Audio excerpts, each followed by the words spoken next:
Hello everyone, today we talk about the Renaissance and specifically of the historiographical influence that Burckhardt and Kristeller had on its interpretation. We will look at the scholars now. I would like to point out that I haven't been addressing the Renaissance from a historiographical, theoretical point of view recently.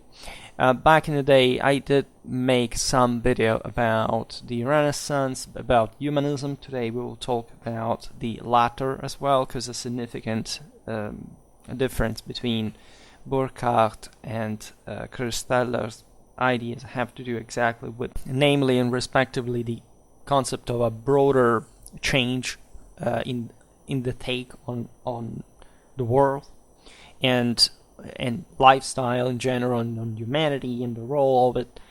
And from the other side, in fact, the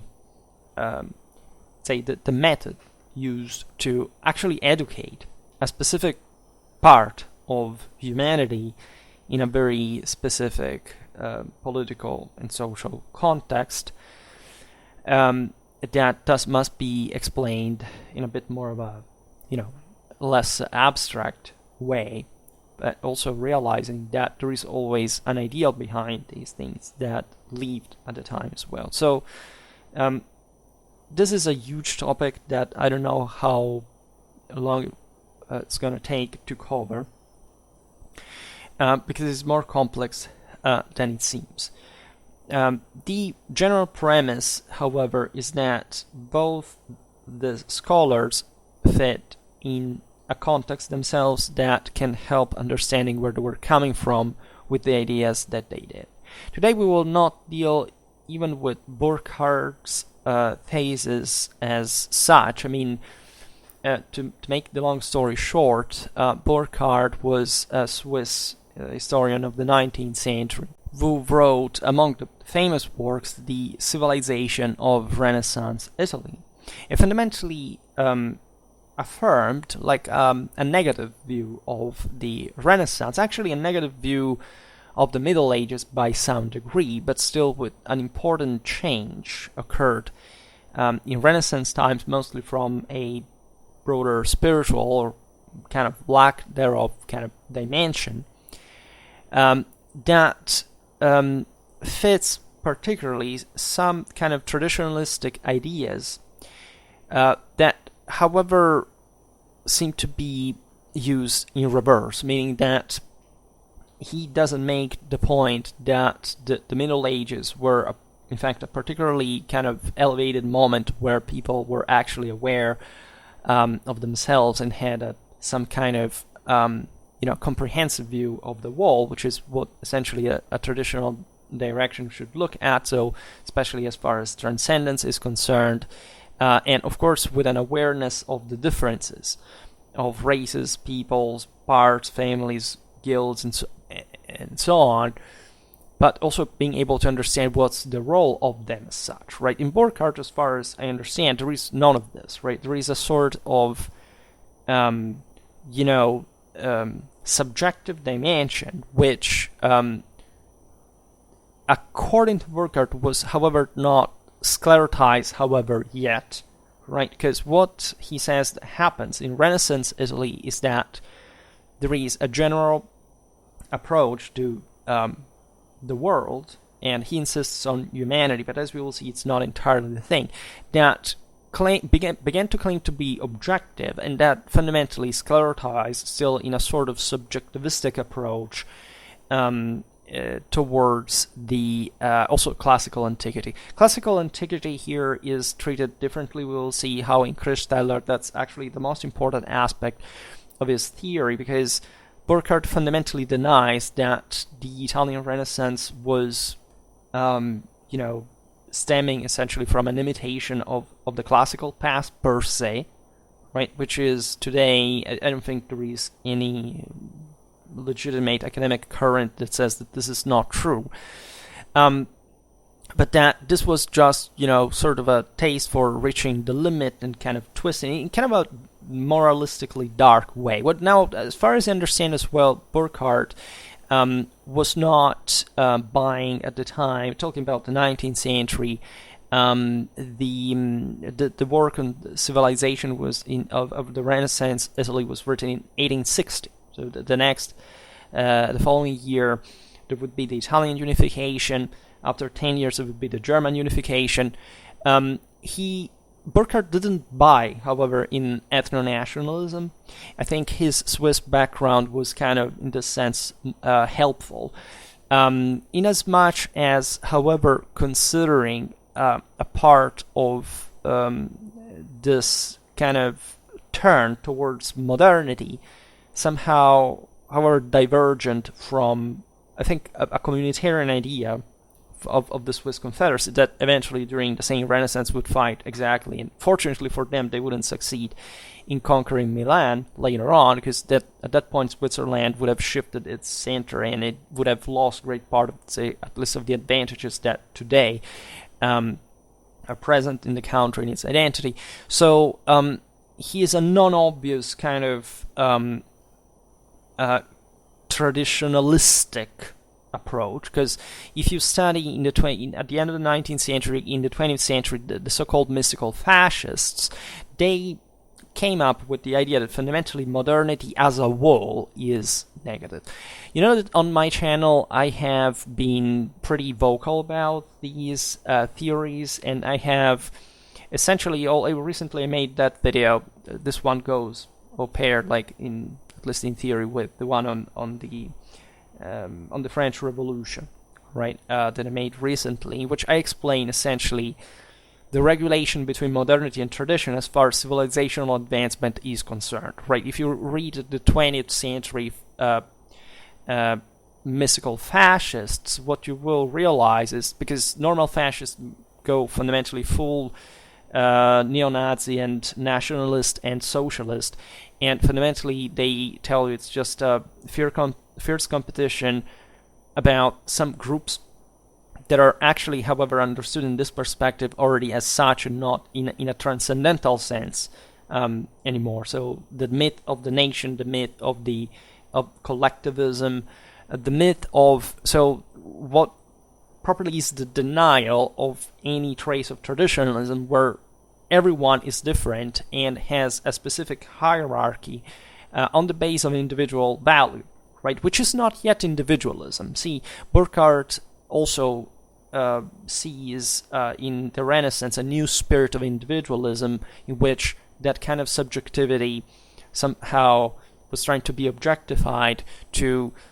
use man and not God as a measure of all things, right? So this kind of secularization that we attribute, in fact, to of course the Renaissance as a whole, that, however, Burckhardt also observes mostly from an Italian perspective, but that was, as we know, a broader phenomenon, right? The Renaissance was, yes, I mean, Italy was definitely the cradle of Renaissance, of humanism, but there is something that goes beyond, and it's very difficult to, first of all, to frame the Renaissance as such. Like, what is it, and what are we talking about? Because we talk about the classical kind of 15th, 16th century European dimension, you really see very different stuff going on, very different timelines, very different backgrounds, very different, in fact, political profiles. And there have been other ages of humanism and Renaissance, right? Famously enough, at least there are other provocative theses about, for example, the 12th century Renaissance. I also made videos about that.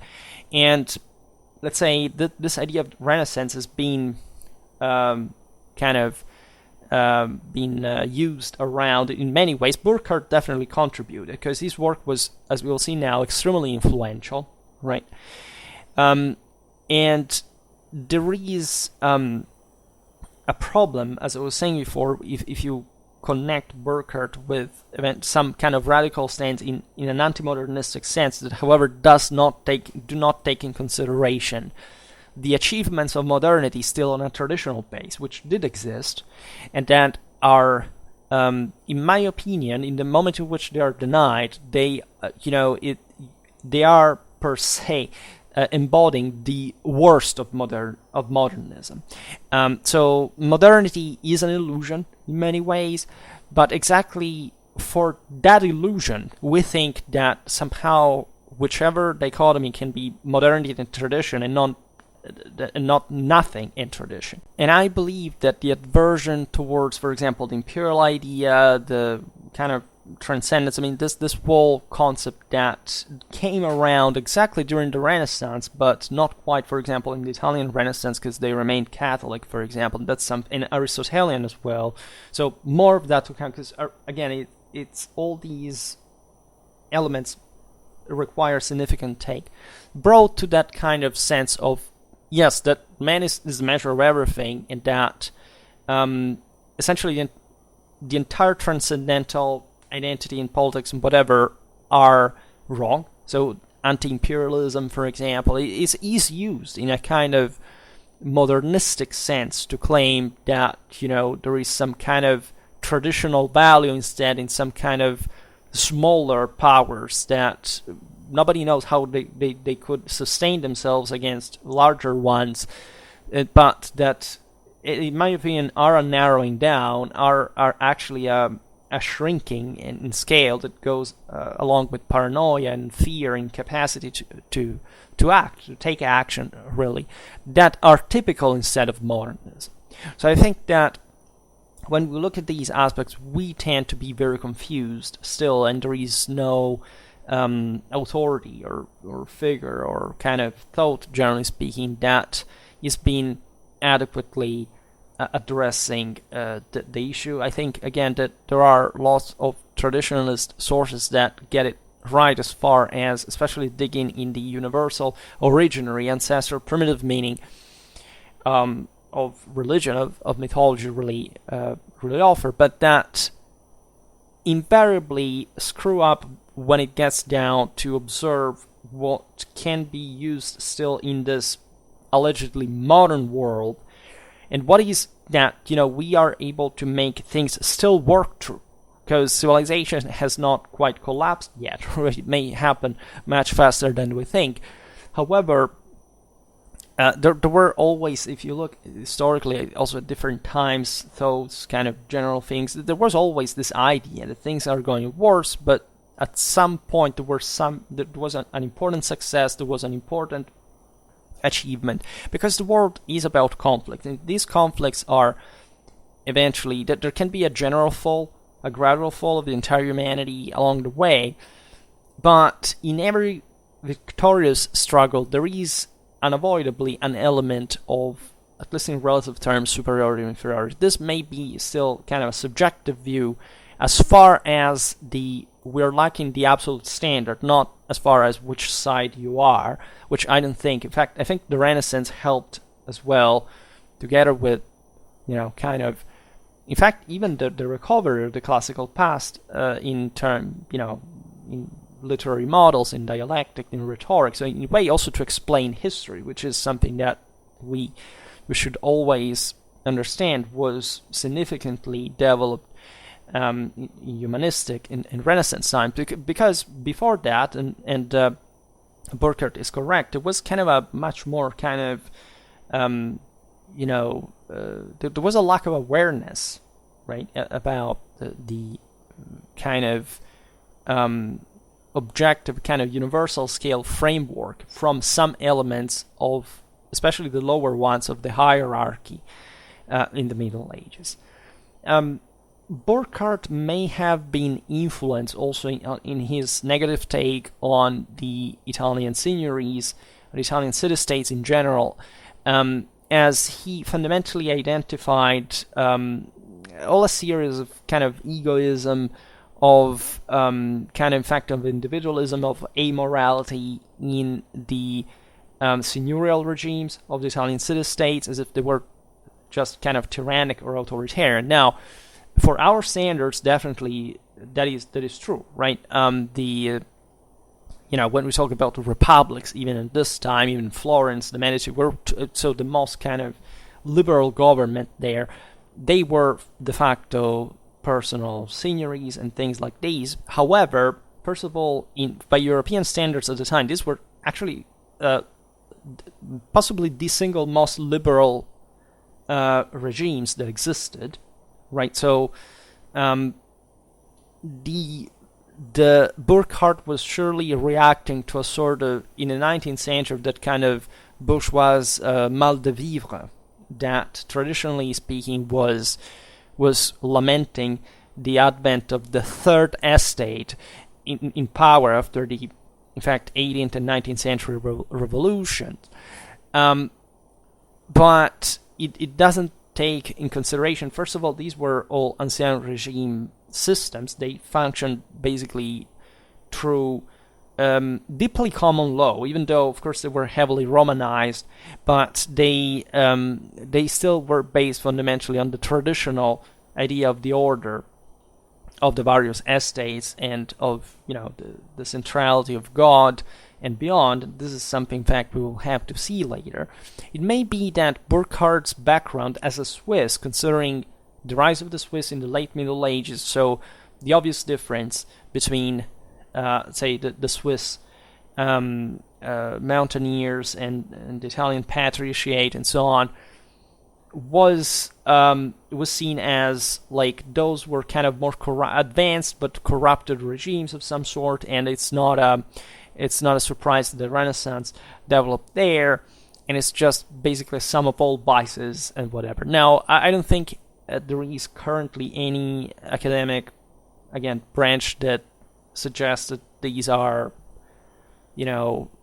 objective, in fact, and or accurate or correct historical views, because, again, first of all, Europe at that time was deeply intertwined. I mean, the Renaissance resonated so deeply in Western civilization because fundamentally Europeans came to see themselves, arguably for the first time, as such, exactly in that moment.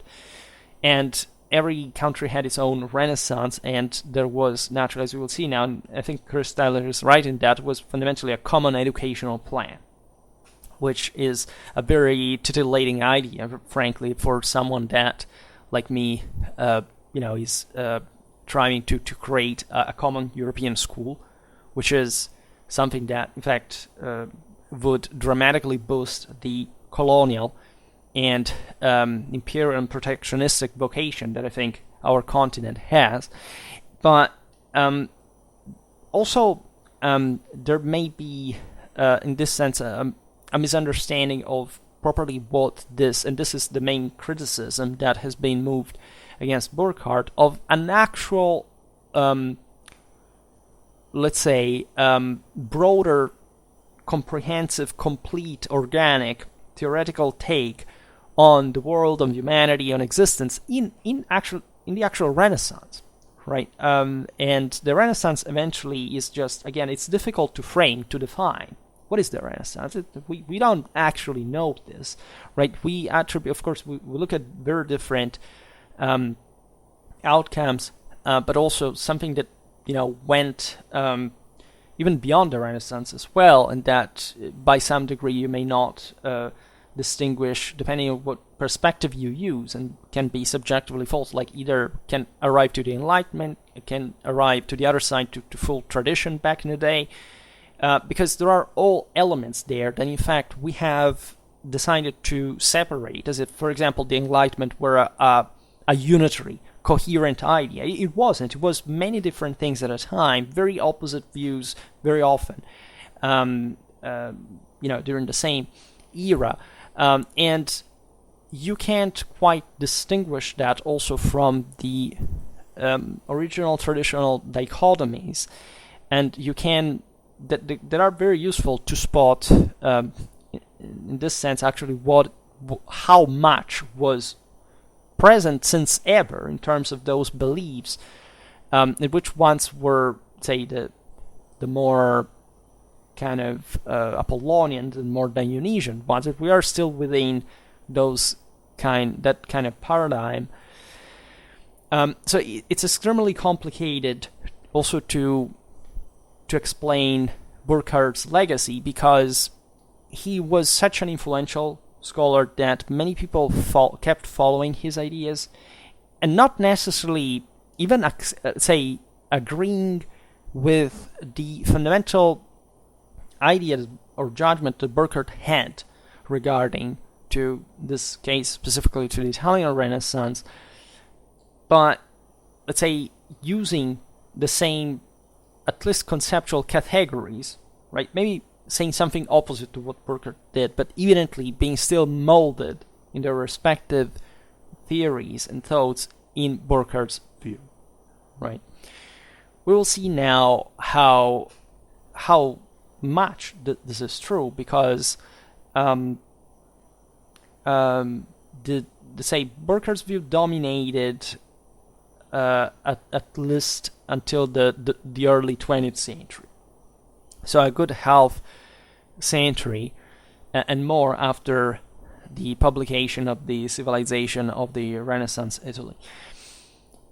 So his definition of humanism and the Renaissance in human, not in scholarly or literary terms, was adopted by famous names such as Simons, Villari, Goetz, Taine, and Münz.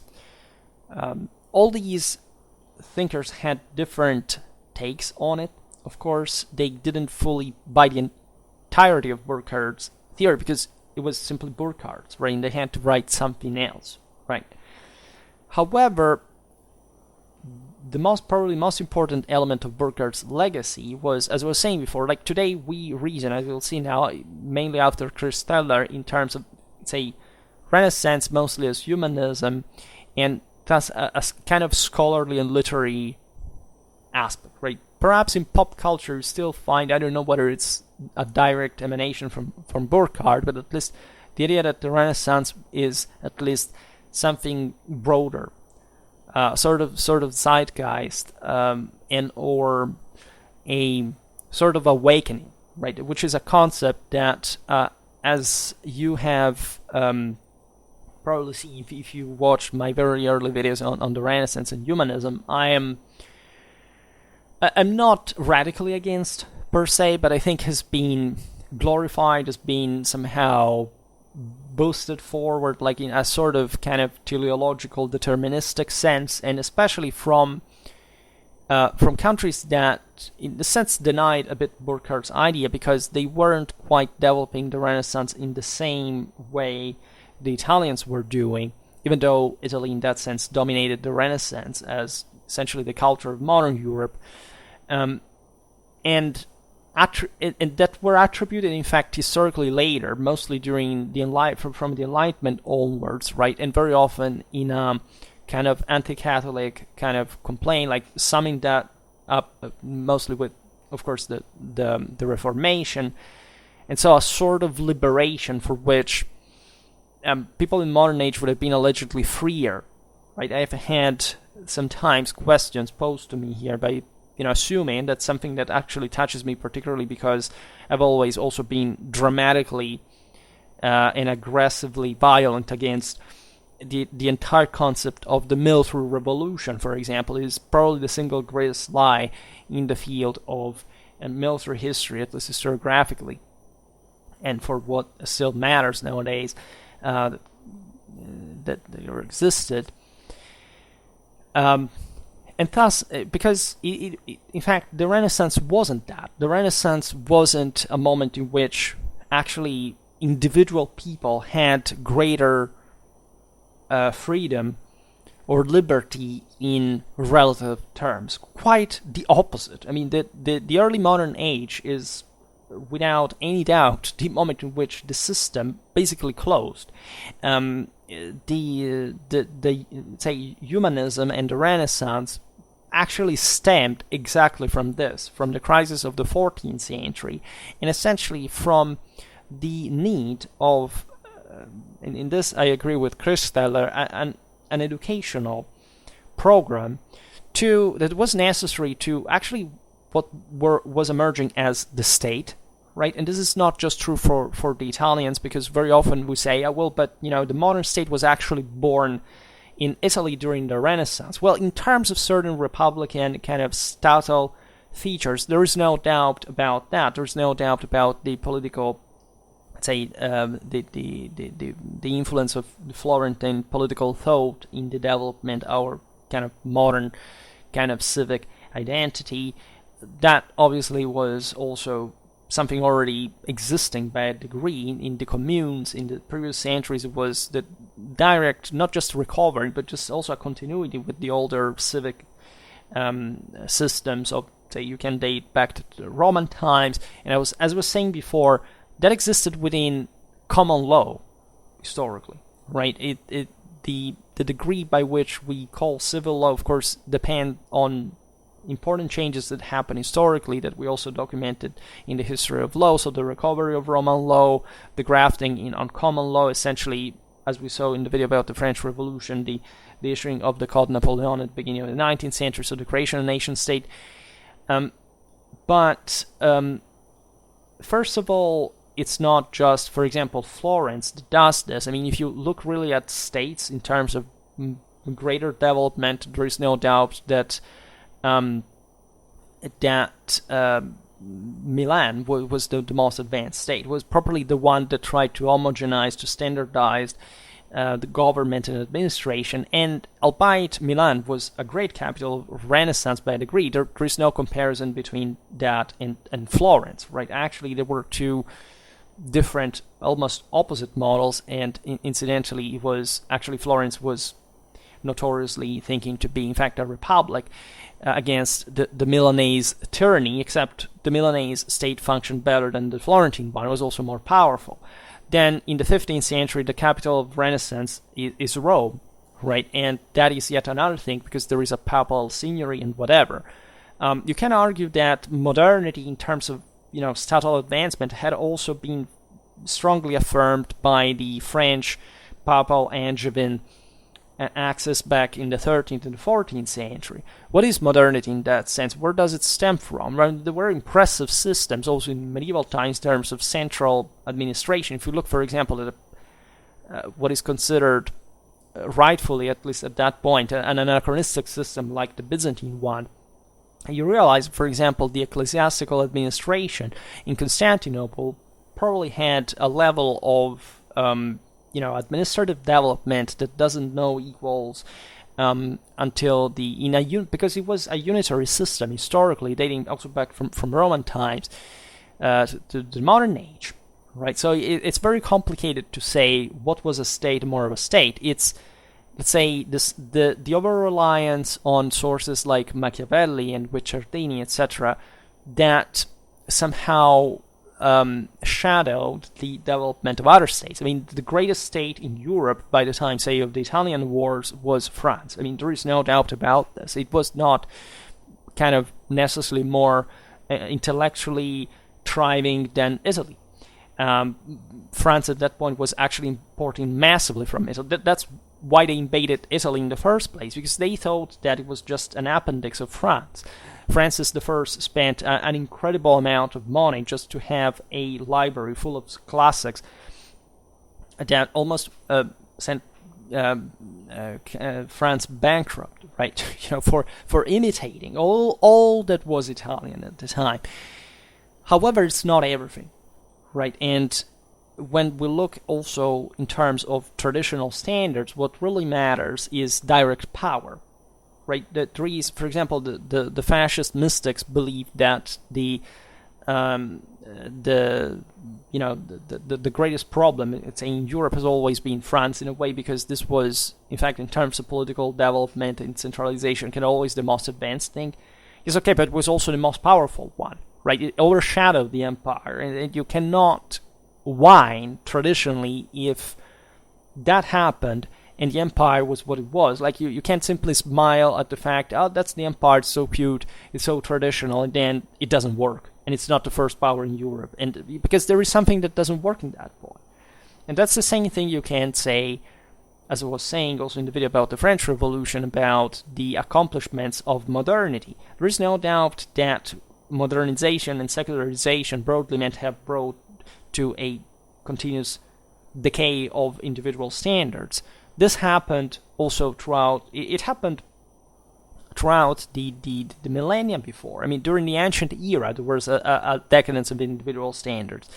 During the Middle Ages, arguably, I mean, it's a continuous thing. It doesn't depend necessarily on. You can identify these stages of decadence, but it's not that a decadence intrinsic to the state. It's a decadence intrinsic to people's actions and thoughts, right? So you have to understand, if anything, why that happened, and also when you look at concrete power, to evaluate correctly, also from a political, military point of view, social point of view, what were the most successful systems. And very often historically the most successful systems were also the ones that from which the germ of decadence would start, at least more apparently, because they relaxed the earliest. When you become hyper powerful, then you do that, and or you have more problems to keep the system together. But it's not necessarily bad, because most of these countries are in fact still the most important and relevant, and in fact actually more traditionally conservative in the real sense. That is to say, traditional conservative doesn't mean to be an ethno-nationalist or racistly phobic. If you look at post-socialist countries, you can argue that, what is tradition to you? Tradition is just being xenophobic. That's not it, right? Tradition means that you have to be superior as a culture, as a country, as a people, right? If you are stagnating in a post-socialist shit, and you are frustrated and paranoid about whatever happens around you, well, that's not being traditionalist.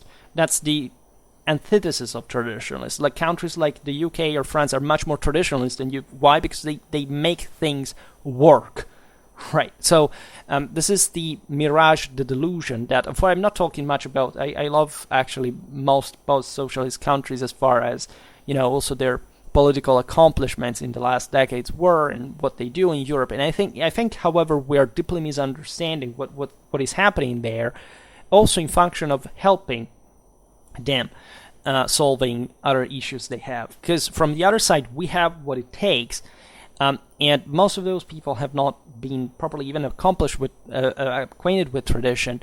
And in our softer kind of narrowly Westerner, let's say, countries, we are plenty of all this, and we just say, okay, but I don't care to do anything because I'm too lazy, right? On Schwerpunkt, I try to do this. On Schwerpunkt, I try not to surrender to the concept that look, that country is decaying, but is still kind of the first in the world, still kind of the richest, the more powerful, and whatever. So how do you whine about it? How do you think that it's going to collapse tomorrow, and other nations are going to rule over us and become as powerful as us? It's not going to happen, right? We have seen what a joke Russia is. We have seen what a joke China actually is. And people that, if just you're honest about even just the strategic analysis of the situation really is, you cannot deny that.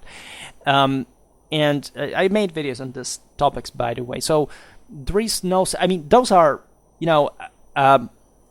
a communist dictatorship cannot be, by definition, more powerful than a Western country, even a so-called liberal democracy. And I don't think that we are a democracy, fortunately, but not because I think we never were. But there are people from the other side saying, democracy is bad. Because why? Because it's the demos that rules. Is there a demos that rules in our countries? It doesn't work like that. It never worked like that. And misunderstanding the fact that this is actually a system that works better for something that, again, is allegedly collapsing or not withstanding. You see all the people whining that, oh my god, we are without Russian gas, it's over. There were hysterical people on YouTube making videos, oh my god, we're all doomed, whatever. Do you realize that we have gone through the thing essentially without problems, and there are such mentally weak people at the time to freak out for bullshit without knowing, of course, anything about the entire political or economic or social or strategic situation, even if you studied war properly, that, however, just had to whine like children, because it's not even that they were afraid, but they had to sabotage the first civilizations in the world. This is the most shameful attitude that you have whenever you look at these topics. And that's the reason why even talking about the Renaissance, talking about modernity, takes on these kind of ridiculous terms sometimes, because, again, you find paradoxically, allegedly, and misunderstood traditionalist ideas. Where? Do you think among the elite? No, among the fourth estaters, that by definition do not have properly, by standards, and you see it there statistically, anything about the awareness of any form of transcendence or any form of culture or historical education, or anything that you can call traditionalist by any standard. So my point is, I admit I'm a third estater, right? We are basically, I think, in the majority of people who come across my content and appreciate it realize that we are the product mostly of if we rally around these ideas, of the product of the bourgeoisie.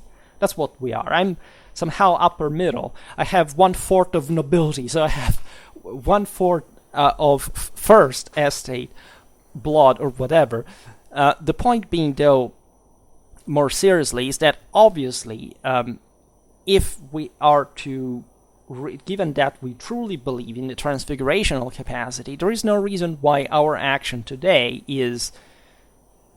can go towards the top, really. What we see in these other environments is further involution, especially in a moment of crisis, right? We are being taught that we're all equal and all this stuff, and surely reasoning in estates can be sometimes too rigidly classistic, and there is no doubt that during especially the second half of the 20th century, this third estate did really become something, and we enriched ourselves with the boom, with all the the confidence and in fact the light, the Apollonian kind of mentality. But let's admit it, we stemmed from background, I think, back in the generations, from backgrounds that didn't know anything about this. They were just peasants, fundamentally, the overwhelming amount of people, right? And in some cases, of course, within a more traditional regime, even peasants had, of course, ingrained by the hierarchy those traditional values, and they understood that, right? My great-grandmother believed that when women would have worn trousers, the world would have ended, right? So there was, of course, she wouldn't perhaps properly understand the broader implications of that. Unfortunately, I'd never met her. But, and she died in a time when women did already wear trousers, by the way, so the world hadn't ended. However, it was evident from her side that there was, they knew how to think. They knew how to realize that you cannot simply disregard the difference between the sexes. I don't know what the word gender means, because I call objects or animals gender. To me, there is only sex as far as humans are concerned. And that there was properly an awareness of the inherent delusional, scientific and moral, unscientific and immoral dimension in denying that civilizational role, that case of, of the sexes. However,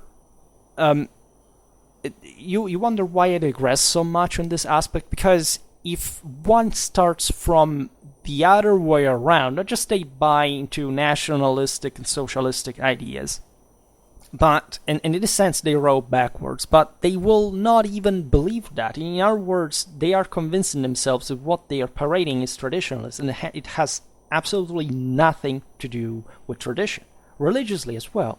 Do you think you talk, again, today with any believer, and they have properly an idea of what their religion stands within, right? Most people truly believe, for example, that Christianity is something that came about at a certain point. They think that there are essentially different religions that are all separated, and that are two different doctrinal branches of someone that at some point decided to boost their religion. They completely don't even suspect that these religions are stemming from a universal one that still in those religions does maintain, at least formally, some macroscopic features of, and that are not understood anymore, not by those that say go to church every day and listen to those very traditional, universal, imperial words all the time. They can't recognize it anymore. The same for neo-pagans. Neo-paganism to this date has literally nothing nothing, not even a glimpse or a minimal trace of anything that was traditional religion. Nothing, right? And yet those people that are mostly fourth estaters, as always, they must need to believe that that is the case, because leave aside the fact that of course they don't even know what existed at the time for real, but they must believe that their personal, individual, human failure must be the measure of anybody else's, because otherwise they would freak out at the idea that somebody could actually and easily be much more than them. And surely people of the generation of our grandparents or great-grandparents were individually, in absolute terms, surely superior to them, right? And there is no doubt about the strength of the individual, right? I'm not talking necessarily about the strength of civilization, and that's where the Renaissance thing happens, because it's obvious that if you look, I don't know, at Renaissance Italy, you see the fact that these people were, generally speaking, rich. They were essentially the richest people in the world. They lived in a kind of broader civic, statal reality. They had, most of them, of course, like in all pre-industrial system, were peasants. They didn't live in a substantially different way from the one that had been living since ever. However, there was also a greater amount of surplus that allowed at least a certain aristocracy to develop.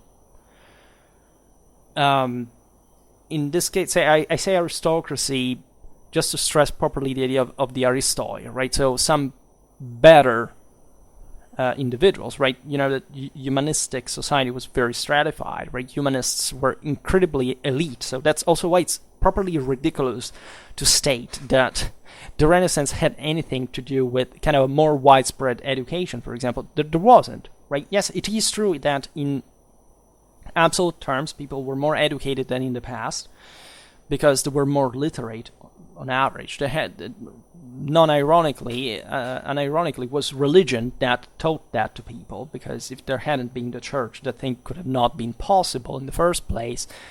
And you have been told the other way around.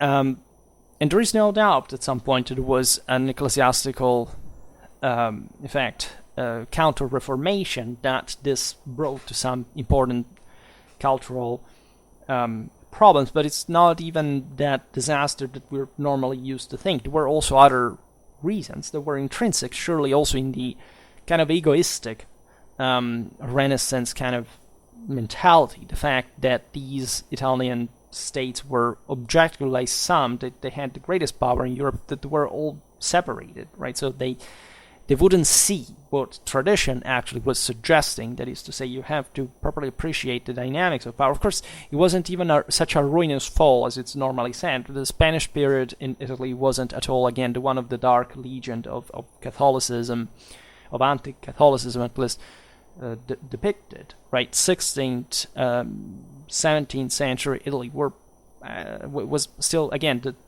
the richest country in the world, and most of, at least a considerable amount of the people there lived in what were independent states, right? And or at least they were subjects of the empire, but, factually living, in that kind of autonomy that they had always had. It was present pretty much elsewhere.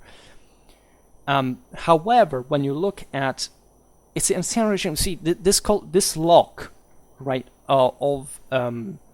and this stratification stemmed straight from the 14th century, stemmed straight from the collapse. Also, let's be honest, politically, of the peasantry.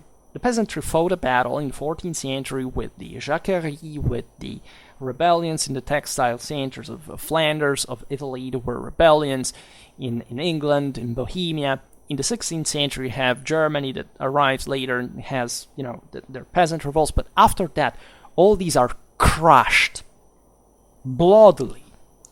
The Ancien Regime, a highly and rigidly hierarchical system, is imposed on them, and it remained in force without change for centuries. So what kind of actual individual or humanistic kind of influence was there to, and what kind of liberation of people, what kind of autonomy was there? There wasn't.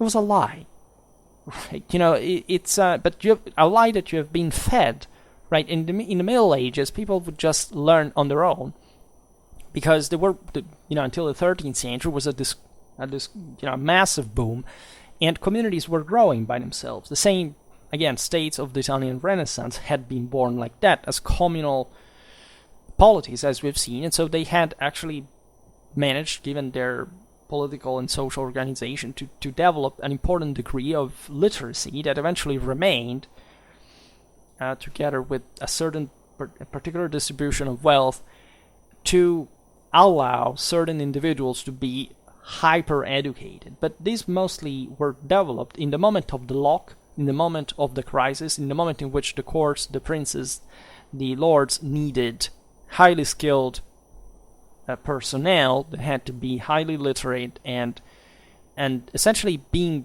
paid and maintained to produce literary, to produce art, to produce mostly all what we can still admire, fortunately, in Europe, in spite of the wars, the devastations, as a product of the Renaissance, and the best one. Right? So you understand why this topic is such a big deal, right? And why we could digress forever on this, because there is hardly any simplistic take on this all. So Burckhardt, again, to reaffirm the thing, essentially gave a political explanation, at least to the origins of the Renaissance, identifying them in individualism, right? Individualism is today considered like a positive thing, or at least it should be in a sort of conservative sense.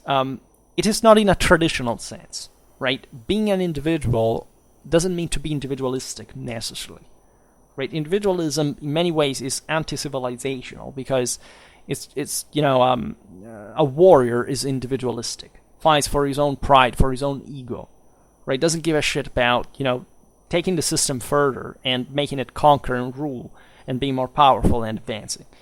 It's just a personal thing. It's just like a mafia leader believes, right? So that's essentially the thing, because he buys in that kind of anti-transcendental concept that everything gets down to him, right? In theory, you could say, of course, that the entire problem of the fall derives from the fact that man / God lost that kind of say, I can do it mindset, right? And so fell. But in this sense, if you are still a fallen kind and you can't even rule but your mob, the question is, what kind of power do you actually have? Do you want to compare that to the one of an emperor? Right? And that speaks of your culture, your background, your civilization. It doesn't speak of, just you.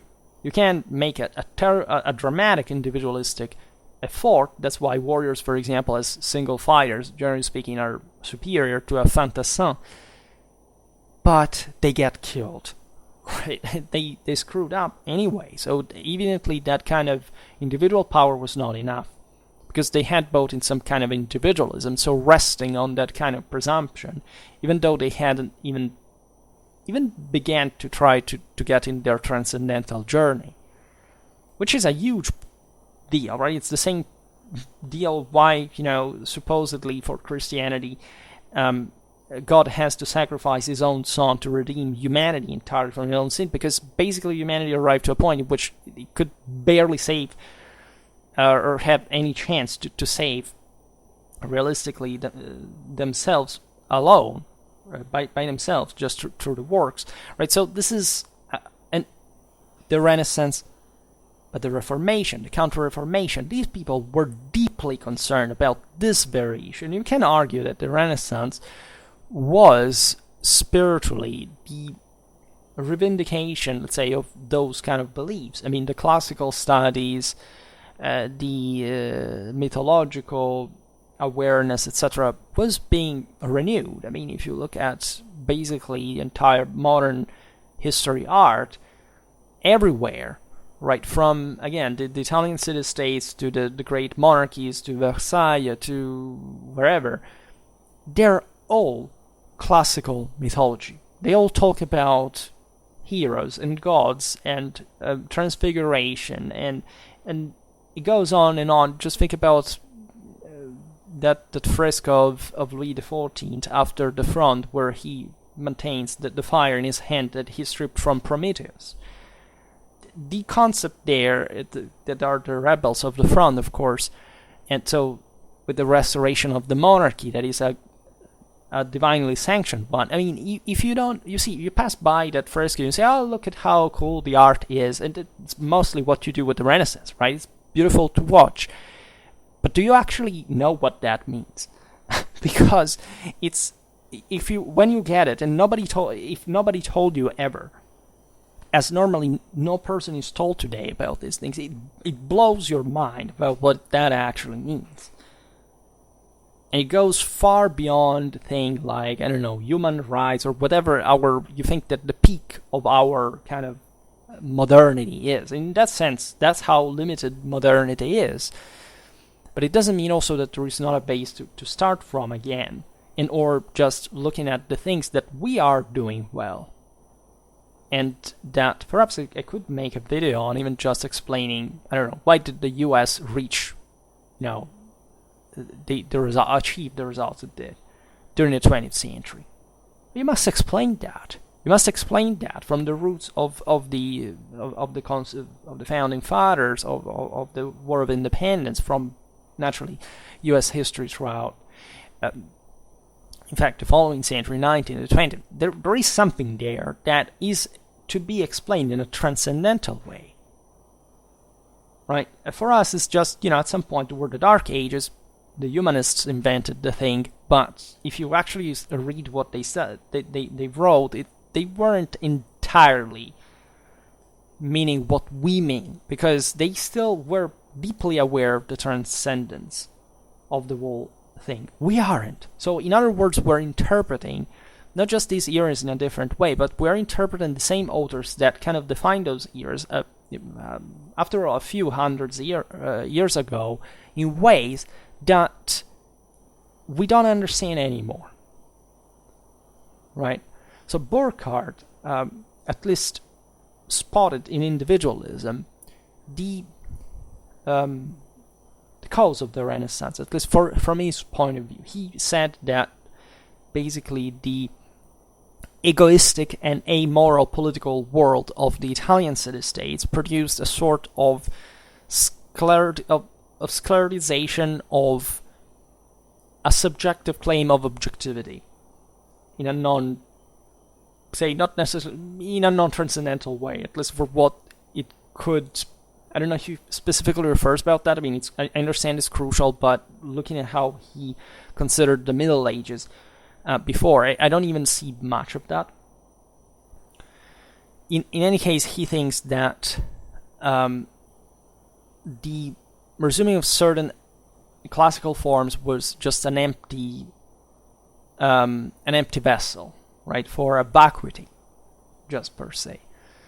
Naturally, as soon as Burckhardt wrote this, there were other authors who countered him. For example, Renan Tode Gebhardt, probably the most erudite among them was Burckhardt, who instead saw, and I agree with that tendentially, and it's not to dismiss entirely what Burckhardt says, because there was, in the germ of modernity, that same kind of idea, but that the origins of the Renaissance in the religious, laid in the religious world of medieval spirituality. And this is so the opinion I've always had, that if you look at the Renaissance, it's an accomplishment of medieval civilization, obvious. It's not a denial of the Middle Ages. It's the same freaking civilization, and also one that didn't collapse, unlike fundamentally the antique one, at least by a degree. That's also a controversial concept, but at least we recognize today that the crisis of the 14th century, the late Middle Ages, wasn't as devastating as the one of late antiquity. And so in the Renaissance, you see there, just in the same alleged moment of crisis, the blossoming of that, of humanism, of the Renaissance, and so on. However, in spite of these authors disagreeing with Burckhardt, the latter's work was still influencing their mindset, their cognitive categories, right? They were still essentially mostly responding this major work that had dominated for a couple of generations at that point. So again, the idea of a sort of, political and kind of somehow homogeneous, kind of more idealistic spirit permeating the Renaissance as such, and mostly in a negative way, and mostly denying also the, say, highlighting the most rationalistic, humanistic, sensualistic, etc. Achievements of the Renaissance, say, limiting everything to man and not and denying this, in this sense, the actual transcendental value of humanistic and Renaissance symbolism as such. We will talk about it perhaps later, meaning that, I don't know, when you look at Botticelli's work, for example, well, you can, of course, appreciate the high level of kind of,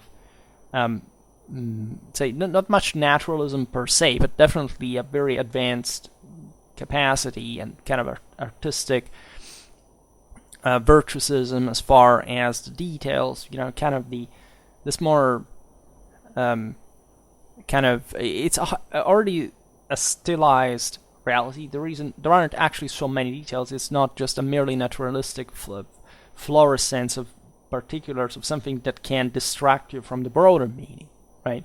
But in fact, exactly for this, the figures are highly symbolical. They are mostly angelic. I mean, if you look at them banally, look at them. They're all basically angelic figures. They're all blonde, blue-eyed, for example, right?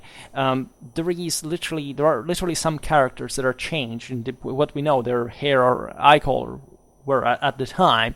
Of course, in Italy, you can imagine the majority of them being darker, but still, the concept of that representation was, of course, in this sense, deeply transcendental. It was showing what kind of the perfect man, the perfect woman had to be. Naturally, this criticism was moved by traditionalism to the same kind of, for example, to Hellenism, or even to the same classical Greece when it came to, to maximize what considered the artistical refinement, right? So, creating an image and fixating on that in a contemplative way that would make the mind lost and distracted into the same thing, and not acting to, in fact, actualize the self through action, as, I don't know, back in the day, geometric painting was thinking. However, I personally believe that the evocative power of that art, like in that case, but I think Botticelli may be actually the top in that, as far as mostly the 15th century is concerned.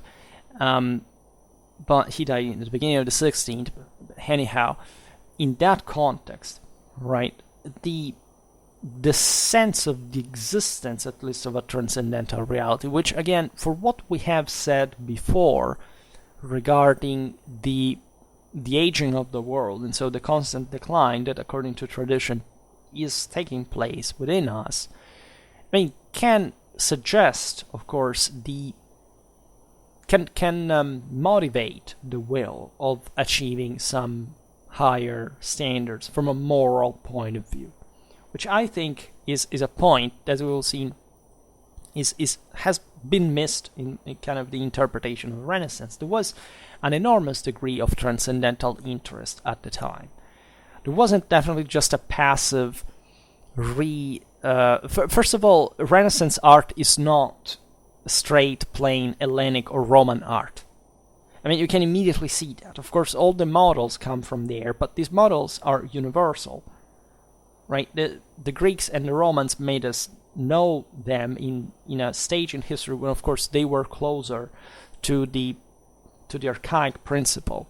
And the Renaissance surely had an enormous load of aestheticism, of kind of elements that surely, just to say it with Burckhardt, made it, say, showed a sort of moral decadence due to the softening. I mean, as we were saying before, the Italian city-states basically lost their mostly their independence, and or at least they were framed within a game that wasn't surely enabling them to create the empire or something like that. In any case, let's skip here other considerations, because it's also a bit more of a nationalistic take. I mean, that they were largely subjects of the Holy Roman Empire, and or even when they were outside of it, they still recognized some essentially universal authorities.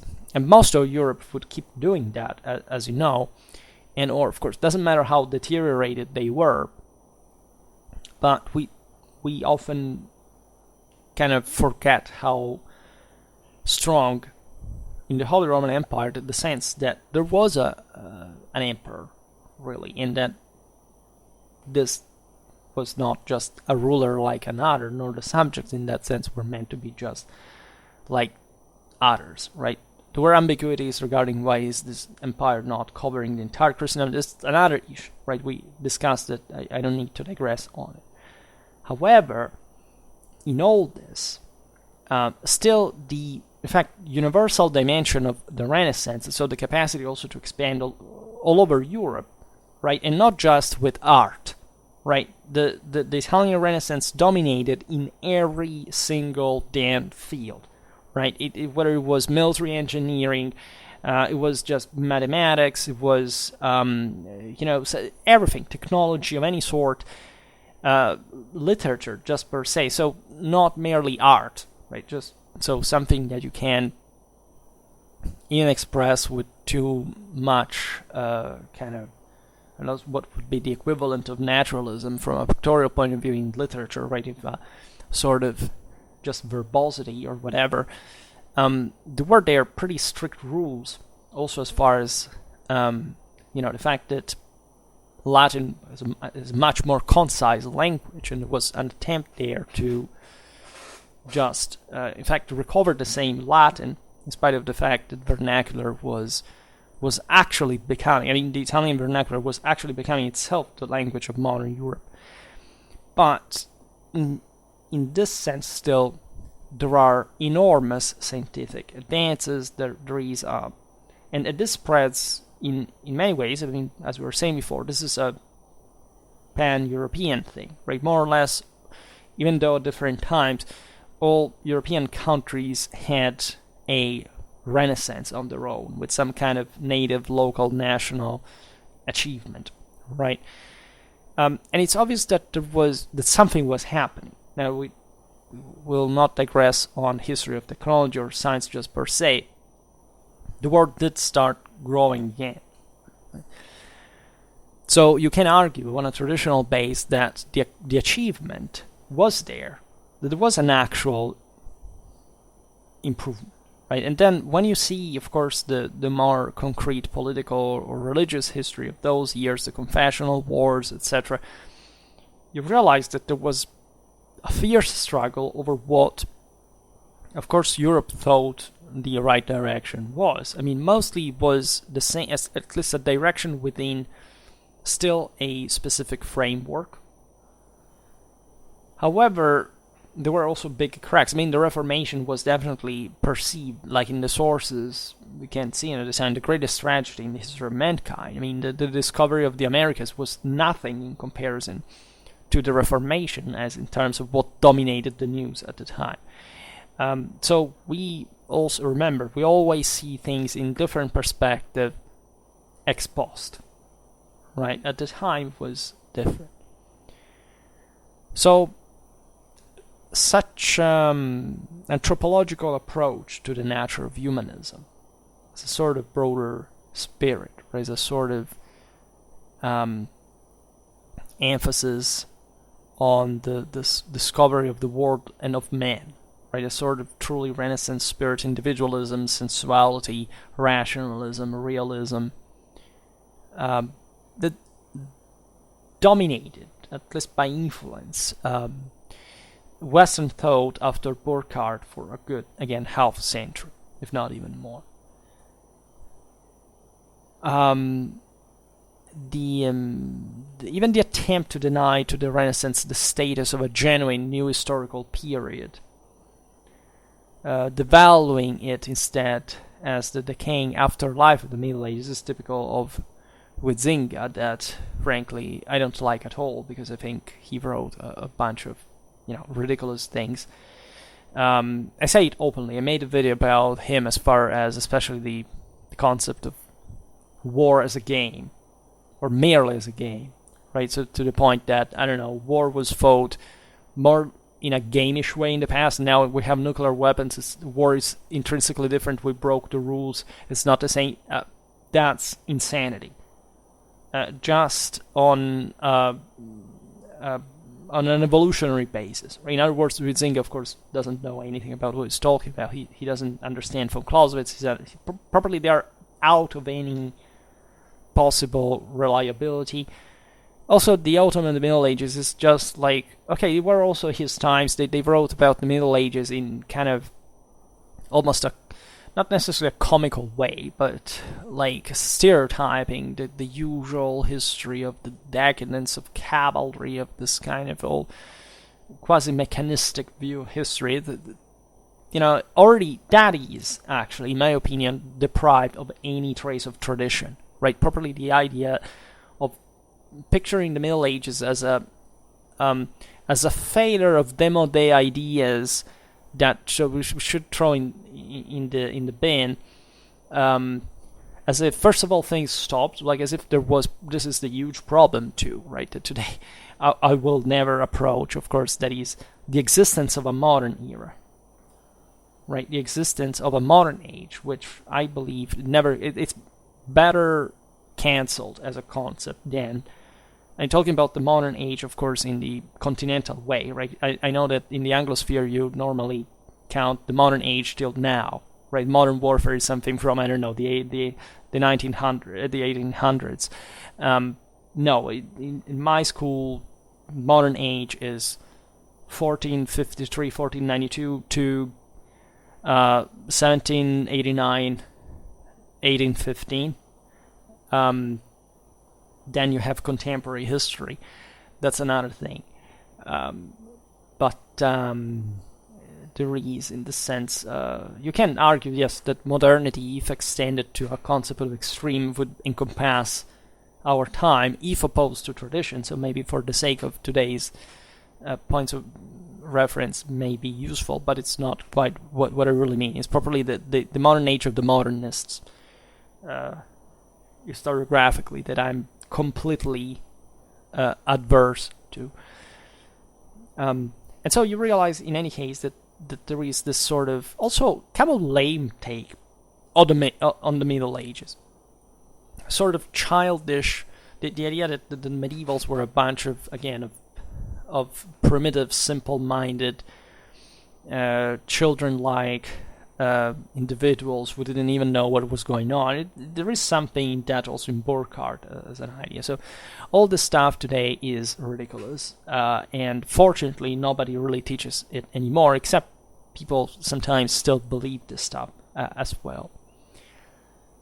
There were also, through the 20th century, important scholars who kept supporting Burckhardt, such as the German refugees in modern American academic life, Ernst Cassirer and Hans Baron.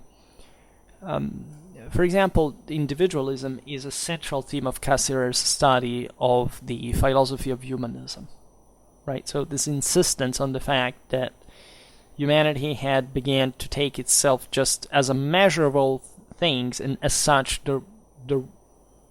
there wasn't, like, allegedly a kind of transcendental awareness on it. So we are just as we like to be. No, that's just what modern, transgenderism has claimed to be. Like, reality is just as you wish it for.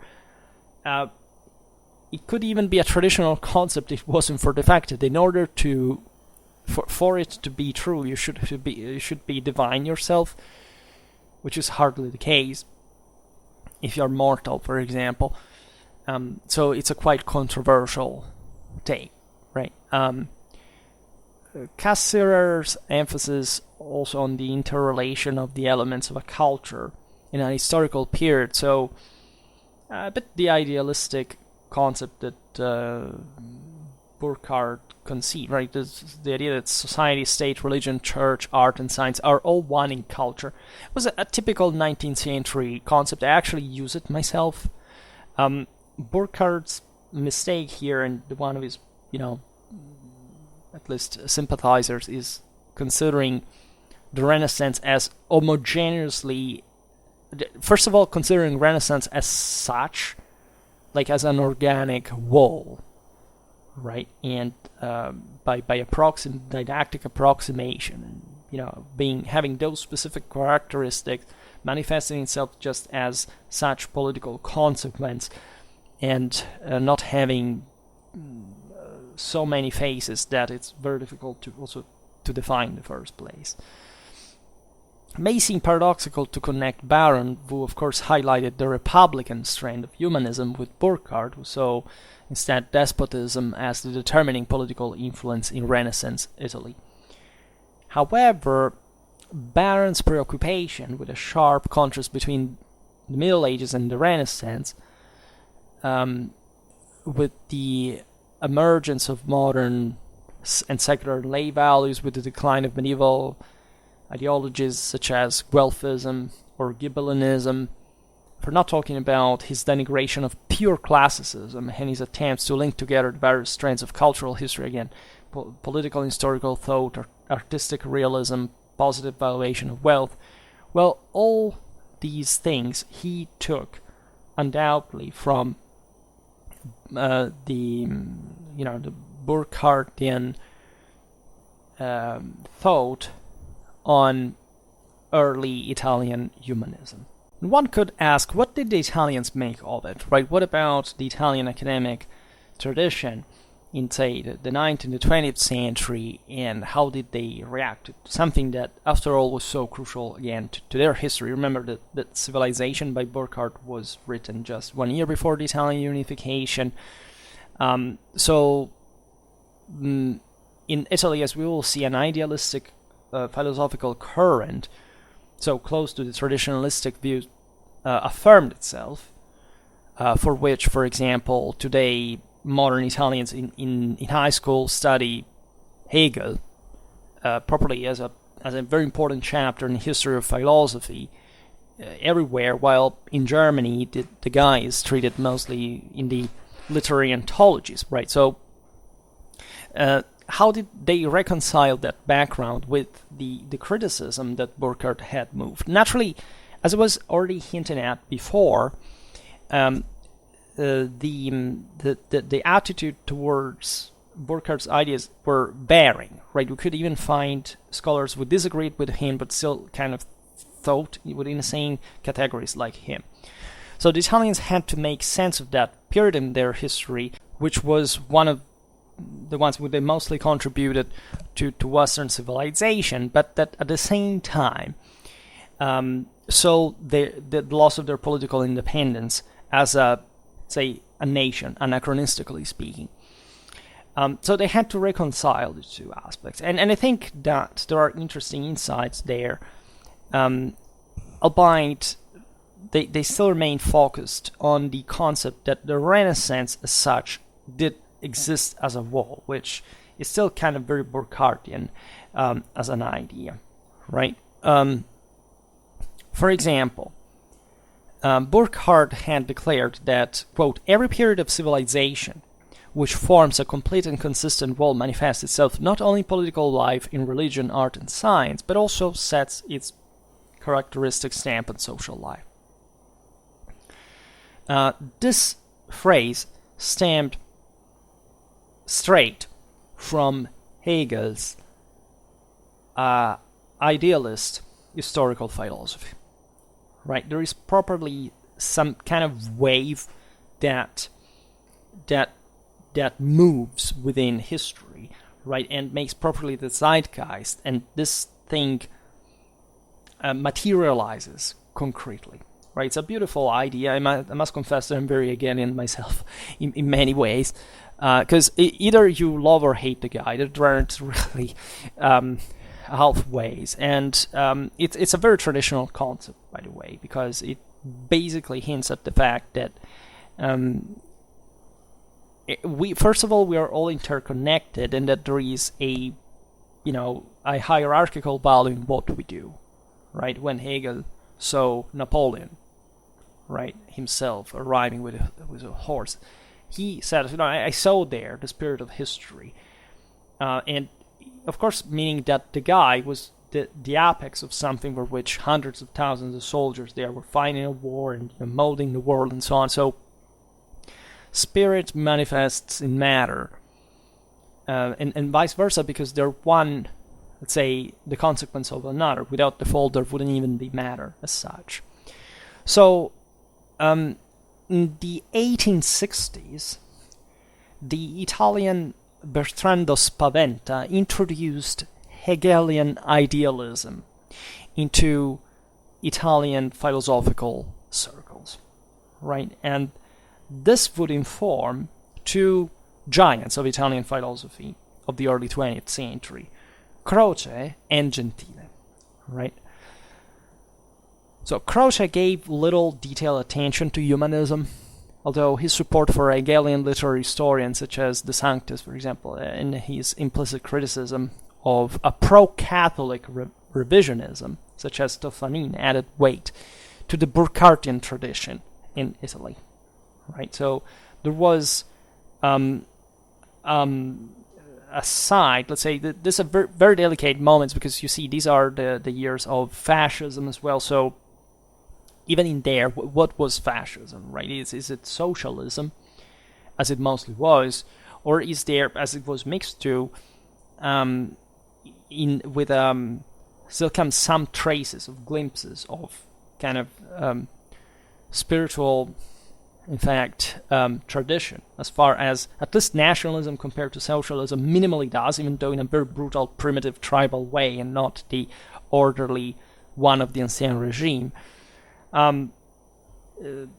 You have contrasting views towards Christianity, right? There were many fascists who were actually anti-clerical in many ways, because they were fundamentally Reds, because fascism, as Nazism, is basically a leftistic ideology, and there was properly this idea that somehow Christianity was the scapegoat of civilizational decline.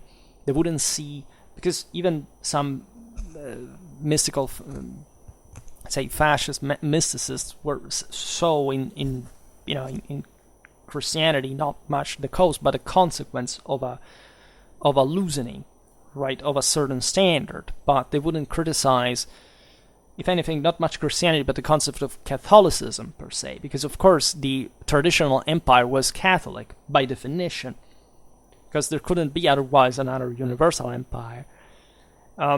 So there was, it's interesting that this debate took place in Italy, especially in those years where Mussolini was making pact with with the Vatican for solving the issue that had emerged since the Italian unification. All these things, but however, it was above all Gentile who developed an Hegelian/idealist interpretation of Renaissance humanism in Italy specifically.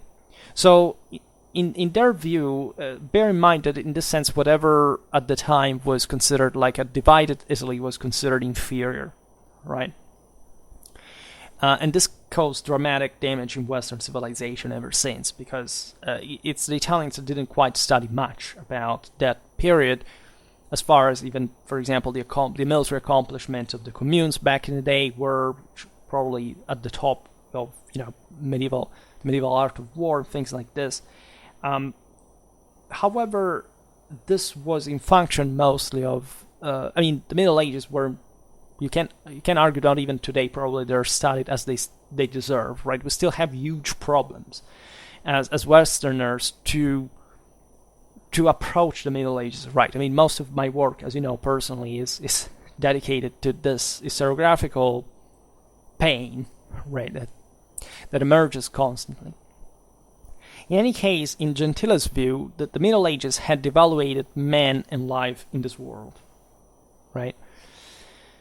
Where Italian humanism, by contrast, restored the dignity of man, right? So at least the potential of human mind and the value of earthly existence, which is per se, I think, just a misunderstanding of the traditional concept, which is a 50-50, by the way, because the potential of human mind was surely a feature of the Renaissance.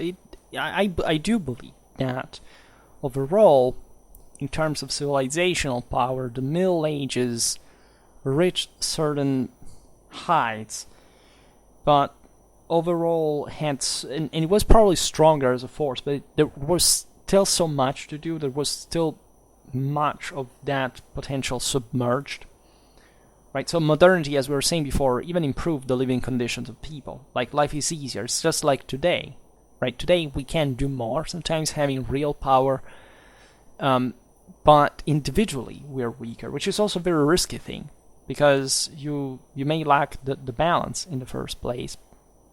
So the Middle Ages was a bit like that, and there was also a much more brutal kind of recognition of the hierarchical differences, even though these, as we've seen, were actually less than in the Ancient regime, but let's say people on average accepted them more. I mean, considering the ancient world, it was a normal international convention that, if you were defeated, you were a slave, so you didn't technically even belong to yourself anymore. In the Middle Ages, this changed, so there had been, of course, a mildening of that same. The same things that you complain about for the Renaissance, like, again, there was a 12th century Renaissance, were happening in the Middle Ages as well, and at different ages later on. Even the same Enlightenment is that, if you want. Even many other things occurring, even in the 20th century, were. However, the potential, say, the value of earthly existence is something that goes in the opposite direction, right? So the value of the value of earthly existence is, of course, as much as you can achieve significantly enough. There is, of course, a lot that was interpreted, like in all moments of some kind of prosperity of revival, let's just abandon ourselves to some kind of Dionysian dimension, but not connecting it to the Apollonian redeeming one as well.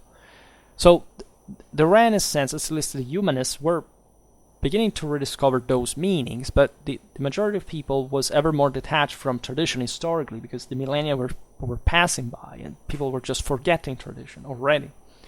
So you can't blame it on Renaissance as such. However, say, probably Gentile did stress that there was some kind of earthly dimension that was not despised as non-transcendental, but it had to be pursued by a degree. And there is some of that in the Renaissance. If you read, I don't know, the Carnival verses of Lorenzo de' Medici, for example, there is a sort of fatalistic kind of, okay, let's leave now because we don't know how it's going to end, and that does sound pretty chthonic and kind of sensualistic and non-Apollonian, right? But I mean, at his court there were some of the fiercest Neoplatonists in Europe, right? So you understand that they were trying to sort out things again. So what Gentile eventually and effectively bolstered from the Burckhardian view of the Renaissance Italians is the fact that they were, quote, the firstborn among the sons of modern Europe. And indeed, if we take, let's say modernity, at least in the modernistic kind of chronology, as who was the people who embraced the earliest, of course, the kind of the values of modernity, well, of course, it were the Italians. I mean, if you pick the Machiavelli or just the art in general, or what stemmed from that kind of broader awareness of the scientific knowledge they had gathered, it's definitely something that you can argue had not necessarily born with humanism, right? Humanism, as I said before, was mostly like a lock, right? It was just, okay, this great medieval civilization has failed because the majority of people sucks. It's just basically today. So let's invest in this hyper education of just those who were rich, that can work for the government, that have to handle with this critical situation. And so you had these great names like Petrarch, like Oldemar, we'll quote them later, kind of also as far as properly as humanistic education and all programs were concerned. Individual figures that made what we call humanism. But let's say that, in fact, the Renaissance was more like a product of an astonishing amount of medieval knowledge that now was being refined by an elite, right? So more distant because it was an elite. That's, in my opinion, what most of the Renaissance stemmed from concretely, right? We'll see it better now. As far as I know, in the contemporary Italian philosophical circles, the Burckhardian Hegelian approach remains, right? It's dominant. It's just a matter of etiquette. That being cultured in those fields means to still have a substantial idea of what at least the Hegelian philosophy is about, and so having a broader connection with the same Renaissance in part, because it's almost through the traditional connection still somehow classicistically derived. You can find that in that kind of esoteric, ancient kind of, in fact, awareness tradition. It's not. I don't say it's necessarily understood, because I think that there is hardly a broader awareness, especially because of hyper specialization. People who study philosophy, I have terrible experiences from whenever I set foot in a philosophy faculty is concerned. I mean, nothing particularly traumatic, if not, in fact, from an intellectual point of view, because you realize that I could have never studied philosophy. It's dangerous. It's problematic. It's like you just study other people's ideas and you pretend them to be some kind of at a higher standard so that you can derive something from them. I think history is the best, by the way, because you couldn't have this view on the broader issue as such. There was a great Italian professor named Garin, who I think died in the early 2000s, who was Gentile's pupil, at least one of them, who still maintained, so pretty late in time, also almost to our days, that emphasis on a coherent outlook in Renaissance humanism, which he saw as a new philosophy of man, right, in sharp contrast to medieval devaluation of humanity. Now, it's important to appreciate the fact that a great part of what we call modernity and despise is actually a traditional concept. That is to say, as we've seen before, the possibility of giving the chthonic element a chance of redemption through the guidance of an enlightened elite. Right? You can argue that the ancien regime, that this thing was lost with the Roman Empire, right? With the concept of civitas, the fact that you had to earn the imperium through your deeds, right? So mostly what kicked in today, that I also indulge in sometimes, this concept of, lesser people just deserve to be less, and we shouldn't do anything to elevate them, right? Of course, if you live in a world of misery, like even just the, by our standards, the Roman Empire was, or whichever, at the time, and there were ferocious social differences. It wasn't at all like an egalitarian, an open world or whatever, but still there was the idea that you could redeem humanity, right? So the Renaissance in recovering the most philologically correct knowledge of ancient mythology and so on, it probably, did realize that through those doctrines, you could rise to a level that, if embraced by a bit like most people, you could have a much better world to live in, right? And the concept is not wrong per se, because if it is based on merit and actual achievements, well, it should be what you should pursue, indeed.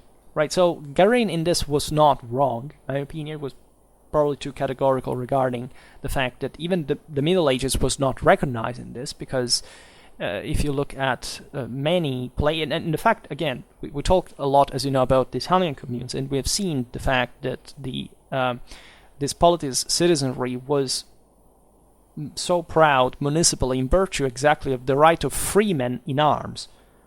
Right, in other areas of Europe, the feudalism had kicked in to the point that the majority of people was somebody else's people, and in some areas of Europe, this lasted until the 19th century. Right, so you don't emerge that easily from a background where, you are under psychologically and physically. It's actually scarring, as much as even slavery can be. So it's not to be just disregarded as a concept. I think that touches on a very important point. But in fact, you cannot divide that between, okay, in the Middle Ages, people just were all like that, and they didn't understand the value of, especially of redemption through arms, for example, or this kind of things. It's wrong, right? And it is true that the Italian humanism was already the product of kind of softer people who just now were maintained by the lords. They didn't intervene in the local politics, at least if not at a court level, in a subtle way, and they just were maintained to write, to research, whatever. Beautiful life. I would have liked, my favorite life would have been Petrarch's one, probably very similar to him in many ways, and it's that there is probably a coincidence there in the appreciation of, in fact, works and the necessity of the creation of the recovery of some kind of educational, literary, cultural standards of some sort, right? But it's in that sense the sign of the defeat of a civilization, as we've seen, the defeat in that the ancien regime represented for all those who had hoped that there could be a more egalitarian society where everybody deserved their rights. But they lost. So also traditionally, it was their fault. It's just something that we shouldn't celebrate, because it would have been a much better world if things had gone otherwise. In other words, if people had been better. People are worse, we all sink, consequently, because there is a communitarian value that also Catholicism understands. Inasmuch we see, of course, a Holy Ghost that cannot essentially crown you unless you're part of the community, because that's what is of the church in that case, and that's how much the communitarian value in a transfigurational sense of political cohesion at the end of the day, this is at the base, for example, of any military accomplishment, can be recognized, in fact. Garin, well, this, I don't know how interesting maybe talking about these things now is, but let's say Garin has embraced many of Baron's views, right, including the one of civic humanism, which is it's also a relatable concept, right? The idea that those Republican ideas mostly were expressed, in fact, in a political sense, right? It's a bit an hypocritical one, because again, these were all but true republics, or even less democracies, thank God. But it does make sense. I mean, the political ideology of those seigneuries and how they worked and how they produced these masterpieces. And talking about Burckhardt, Garin writes, so there is this passage: humanism consisted in a renewed confidence in man, in his possibilities, and in an appreciation of man's activity in every possible sense. Burckhardt's old and vigorous conception, which linked the reaffirmation of man with the reaffirmation of the world, the reaffirmation of the spirit with the reaffirmation of nature, ought to be connected without fear or rhetoric to the old notion that the Renaissance succeeded in bringing about a new harmony. This ideal of the harmony and the measure of a complete man runs through those centuries, right? So as you understand here, there is a lack of the fully transcendental awareness that probably the humanists had, to a degree at least, and we will see it better now, because probably was still perceived right? Tradition had not disappeared to the degree they wouldn't understand this concept next to, say, the same transfigurational one of Christianity that was all over the place, right, at the time. So they conjugated it, and they obviously saw it connected, also because this was a fully Christian world, right? There was hardly any atheistic trace here, despite, what the Enlightenment would make you believe, because, as if any heretic was a free thinker who was trying to deny certain scientific, or pseudo-scientific concept, because, they had found out before. They let's not digress on this. But you understand that the concept is mostly reviving human activity as such. So something that, earthly speaking, as long as it remains human, in fact, is not transcendental. So surely, again, this is, in my opinion, a misaddressing of the true meaning of Renaissance, and I don't know how much historiography has dwelled inside of this specific concept, because I believe that the Renaissance understood the traditional transcendence pretty well, because it stems, again, from all the symbolism. Even just all the pictures that I'm posing you here are basically saying that themselves. But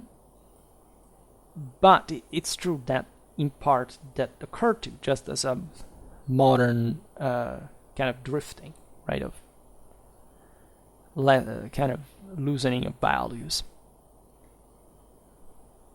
There is, however, one of Gentile's protégé from the 1930s, who would become, ironically enough, one of the most effective and powerful challengers to Burckhardt's approach to the Renaissance and humanism.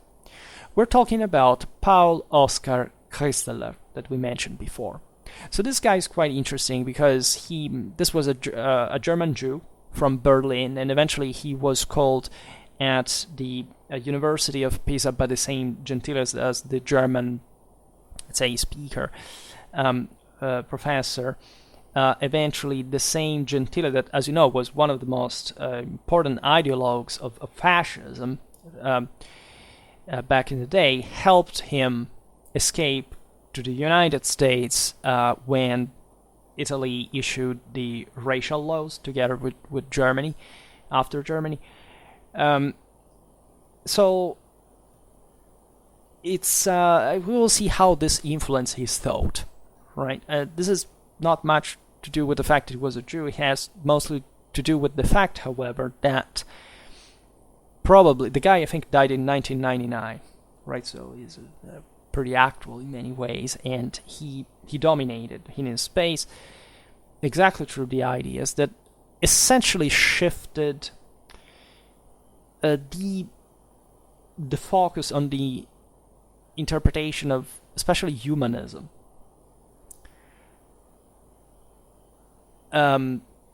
Because he started looking more at the sources strictly meant and what especially humanism meant, right? He admittedly shifted from, the because also other scholars, of course, as we've seen, had criticized Burckhardt from the old kind of comprehensive spirit of the Renaissance as an homogeneous thing, right? And started saying, especially when we consider this stuff started from humanism, that at least inspired later all the recovery of the classics, and so all the ancient tradition and so on.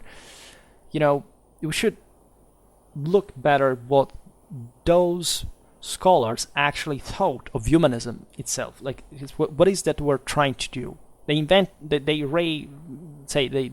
recovered the term, and they attribute it to what they were doing. So what were the bases that they were inspired by, right? And this is perhaps a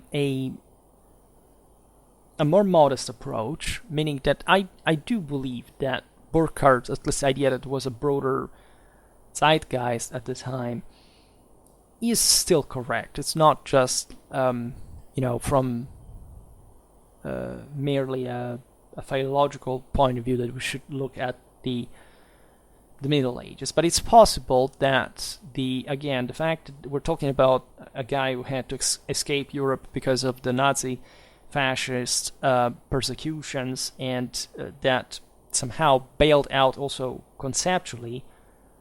Kristeller studied Neoplatonism, right? He wrote about Plotin, right? Considered that in the 15th century they didn't know yet, when they studied these Platonic ideas of the past, that they were studying Plotin and not Plato, right? So the guy, as many, it's a bit like Kantorovitz, right? These are all people who were born and bred in the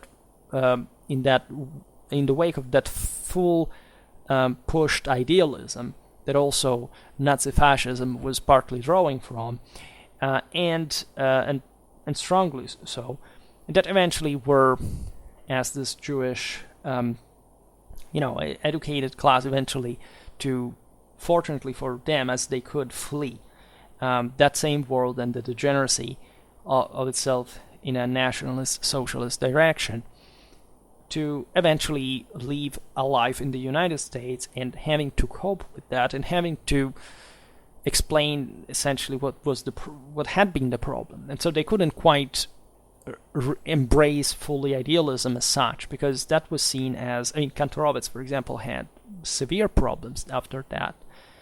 They said that his masterpiece about Frederick II, that is a hymn to the empire, to humanity, to true tradition, they inspired the National Socialism also in many ways.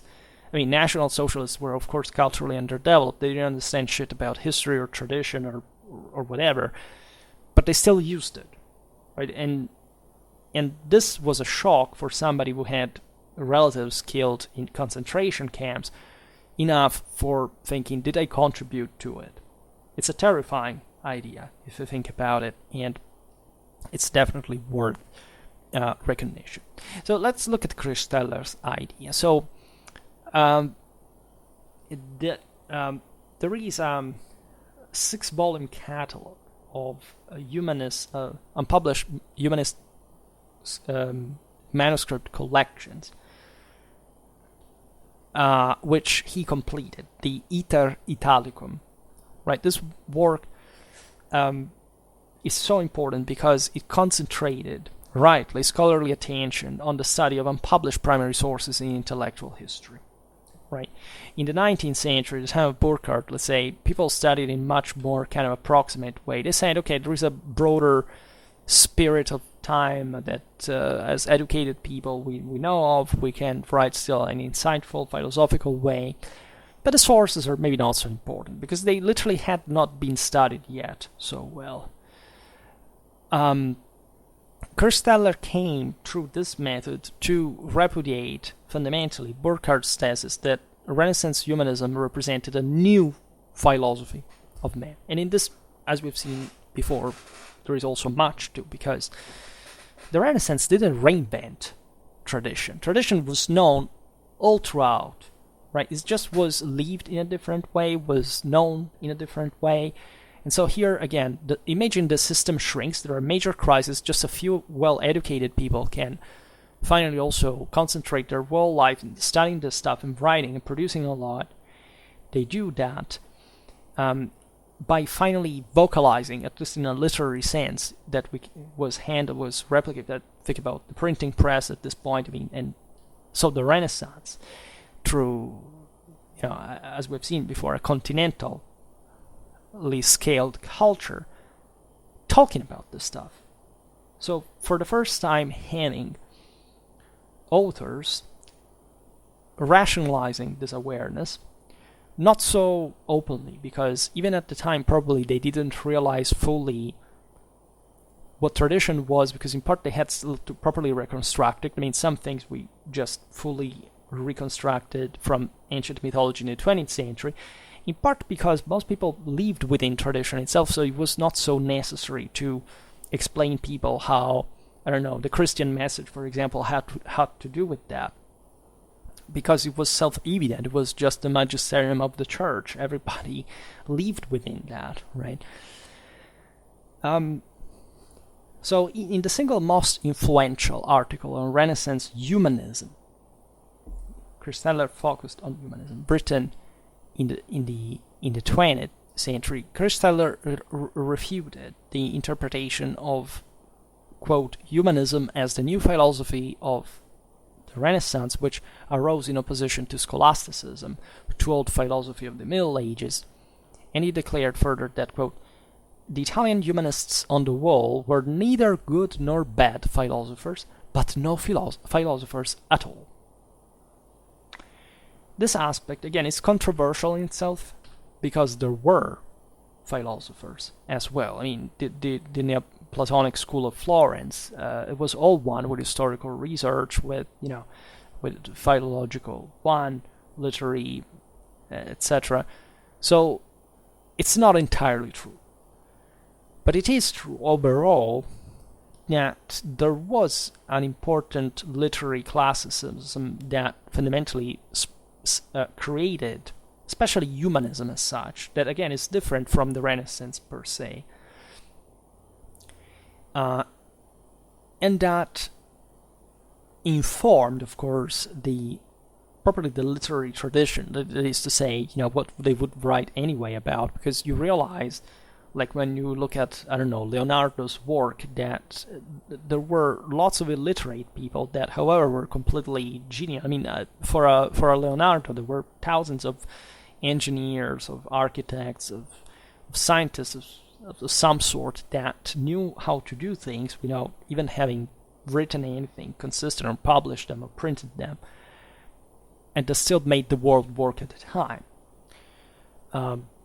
So it's obvious that the classicistic, kind of normalized, rationalistic, humanistic footprint would remain just as a hallmark, especially of humanism, right, of the literary side of the story. Right? The world was still, again, already forgetful of true traditional meanings at the fullest.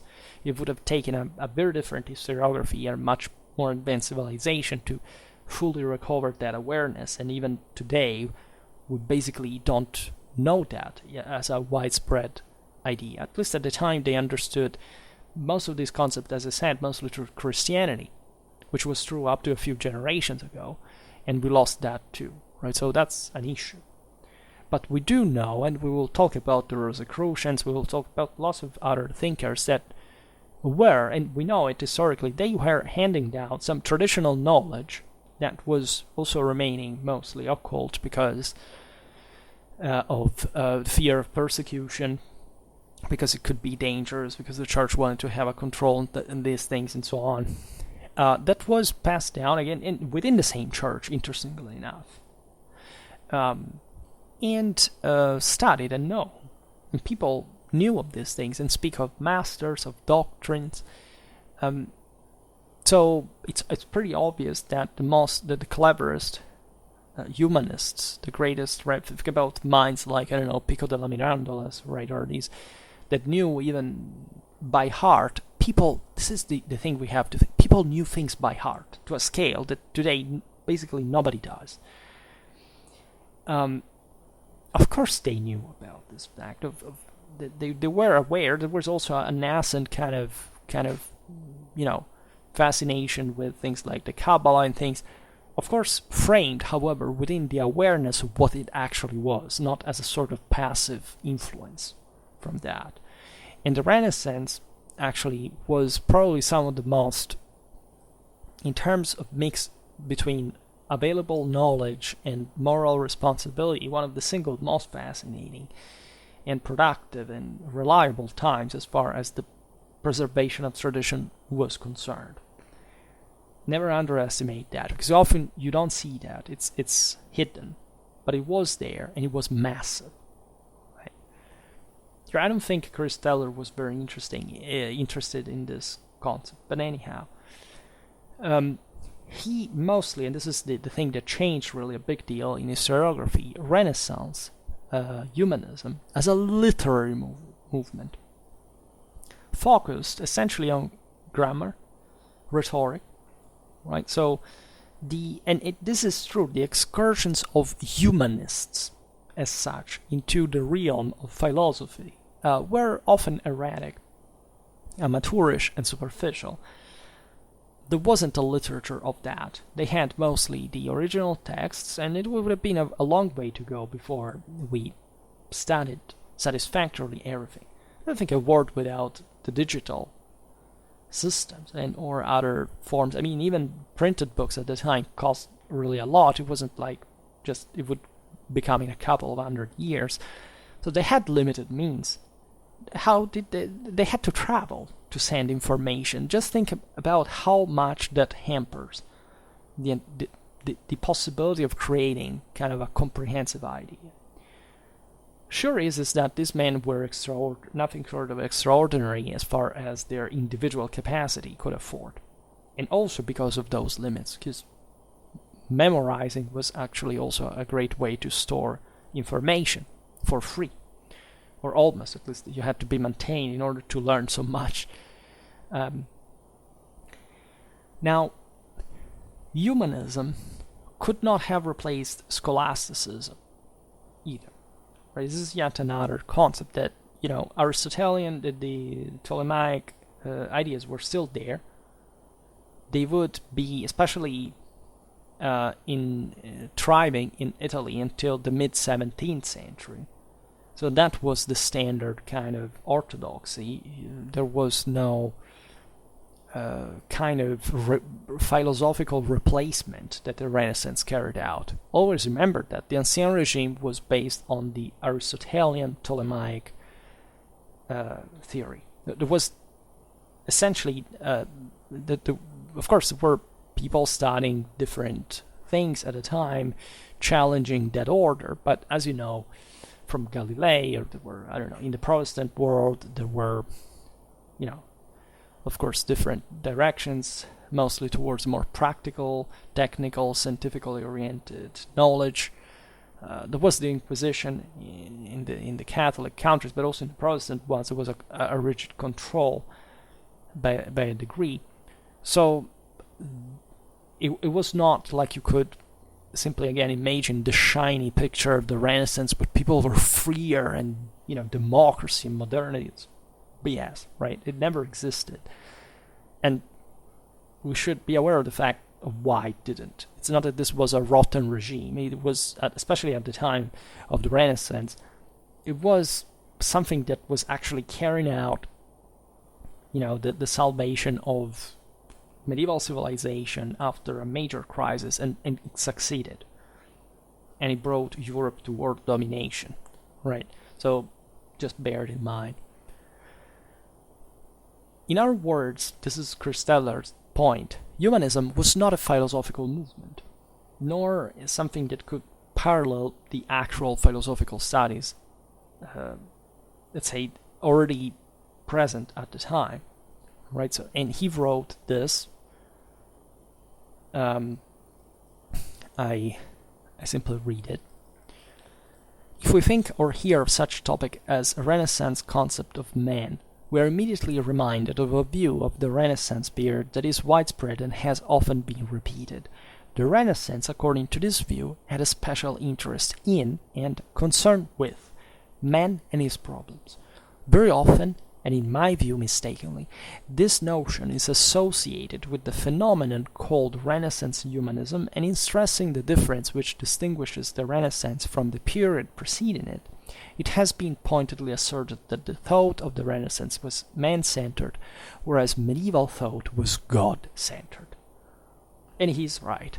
It's completely incorrect historically to think that the Renaissance was not a God-centered era, right?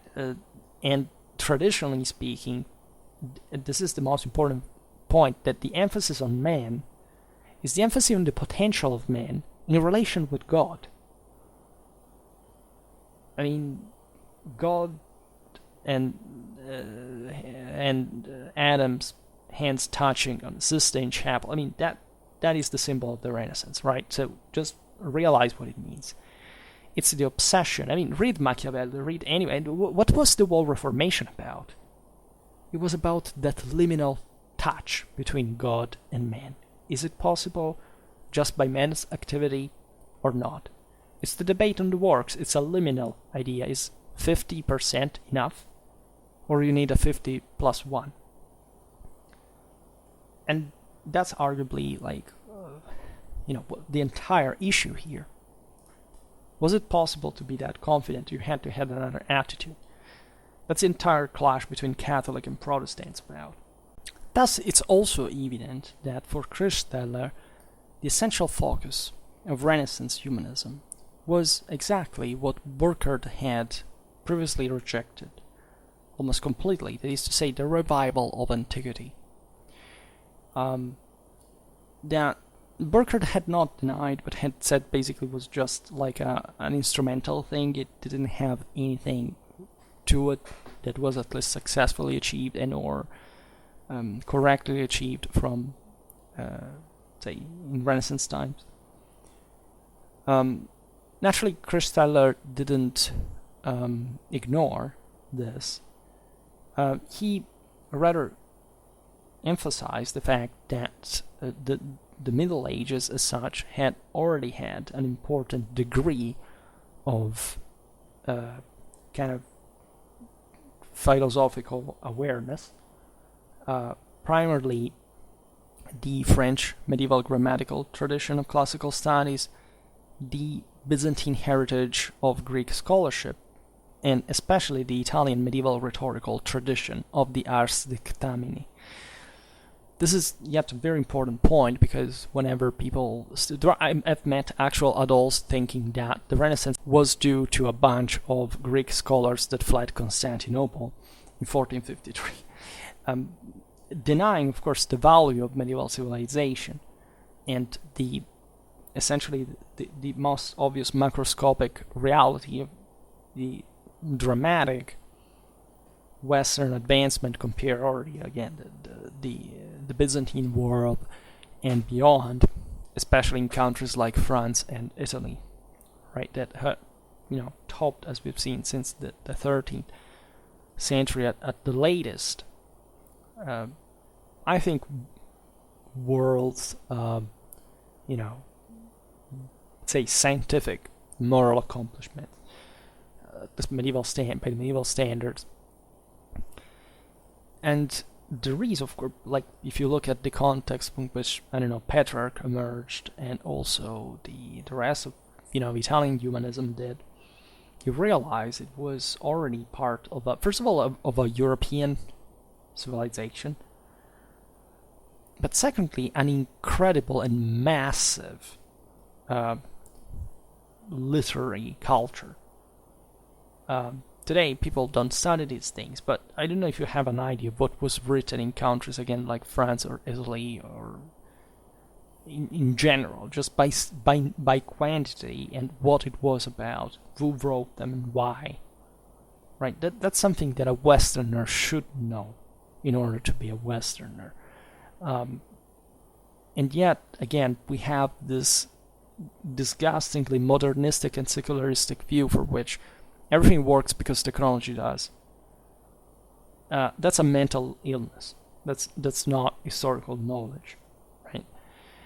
In any case, what we're looking here is definitely a great change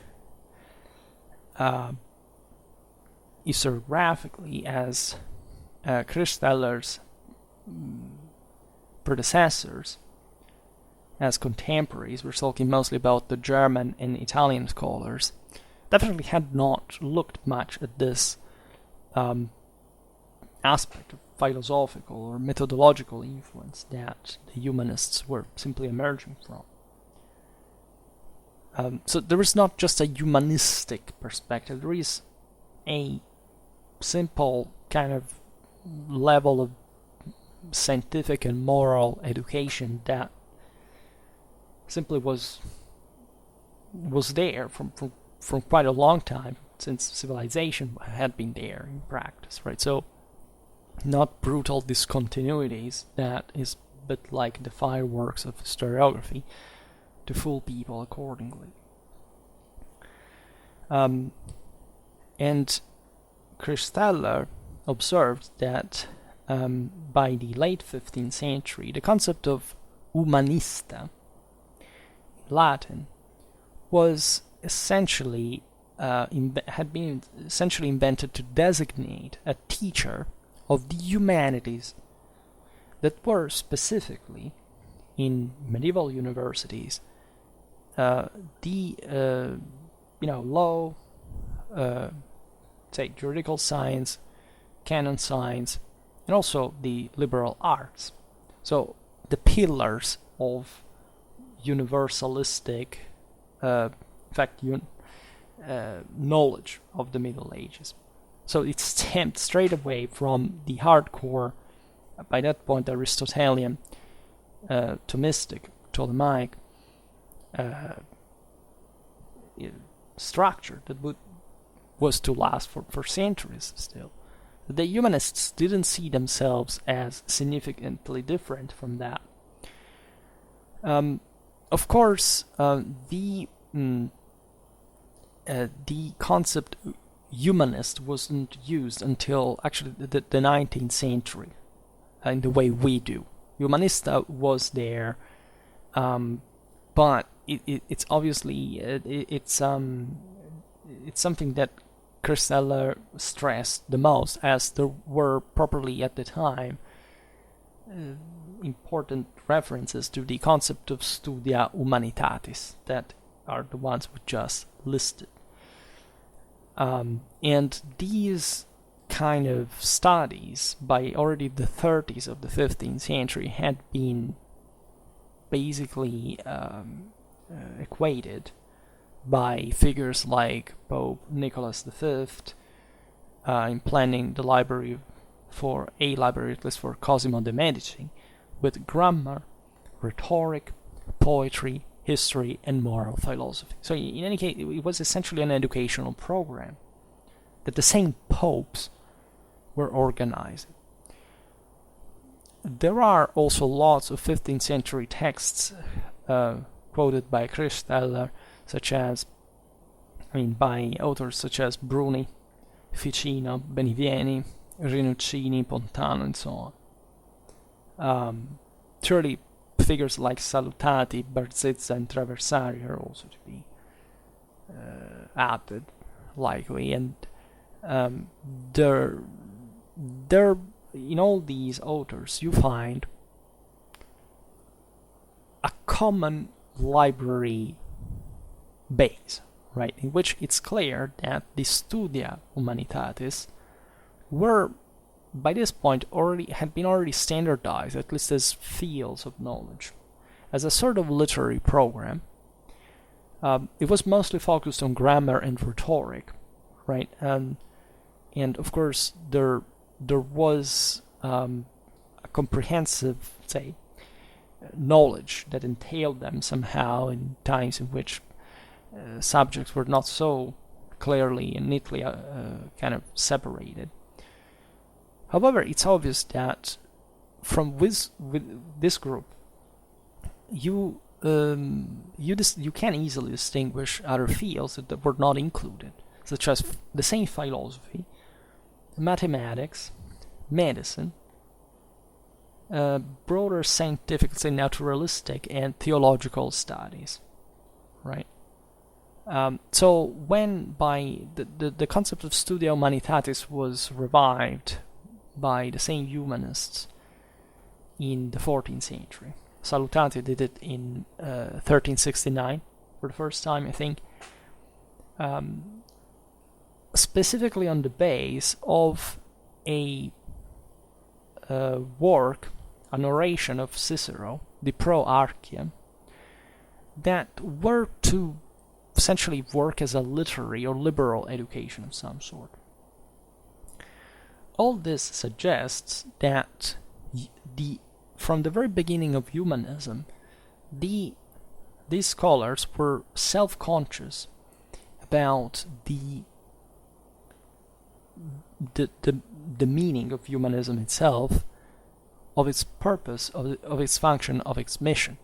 Consider that the Pro Archia by Cicero had been discovered in 1333 by the same Petrarch, the founder of humanism. So when you think about how and why these men used that kind of humanistic idea and what they were referring to with it, you have here the answer, right? After Kristeller, or during his life, of course, other scholars have confirmed the accuracy of this definition of humanism, right? There are, let's say, lots of these references that throughout all the 14th and 15th century that refer to the literary and cultural program of humanism.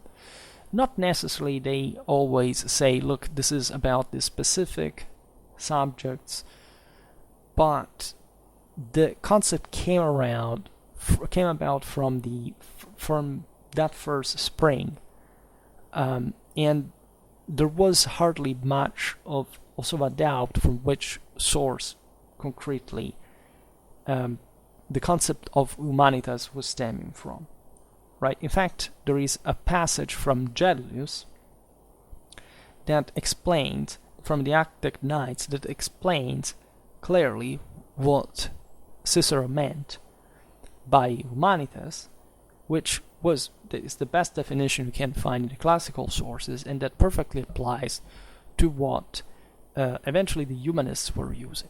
And of course, humanists knew all of these sources, and specifically this one, that defined literally what humanitas, and so the term that they were using all the time came from. Because in Gellius' Attic Nights we find this, quote, "Those who have spoken Latin and have used the language correctly do not give to the word humanitas the meaning which it is commonly thought to have, namely what the Greeks called philantropia, signifying a kind of friendly spirit and good feeling towards all men without distinction.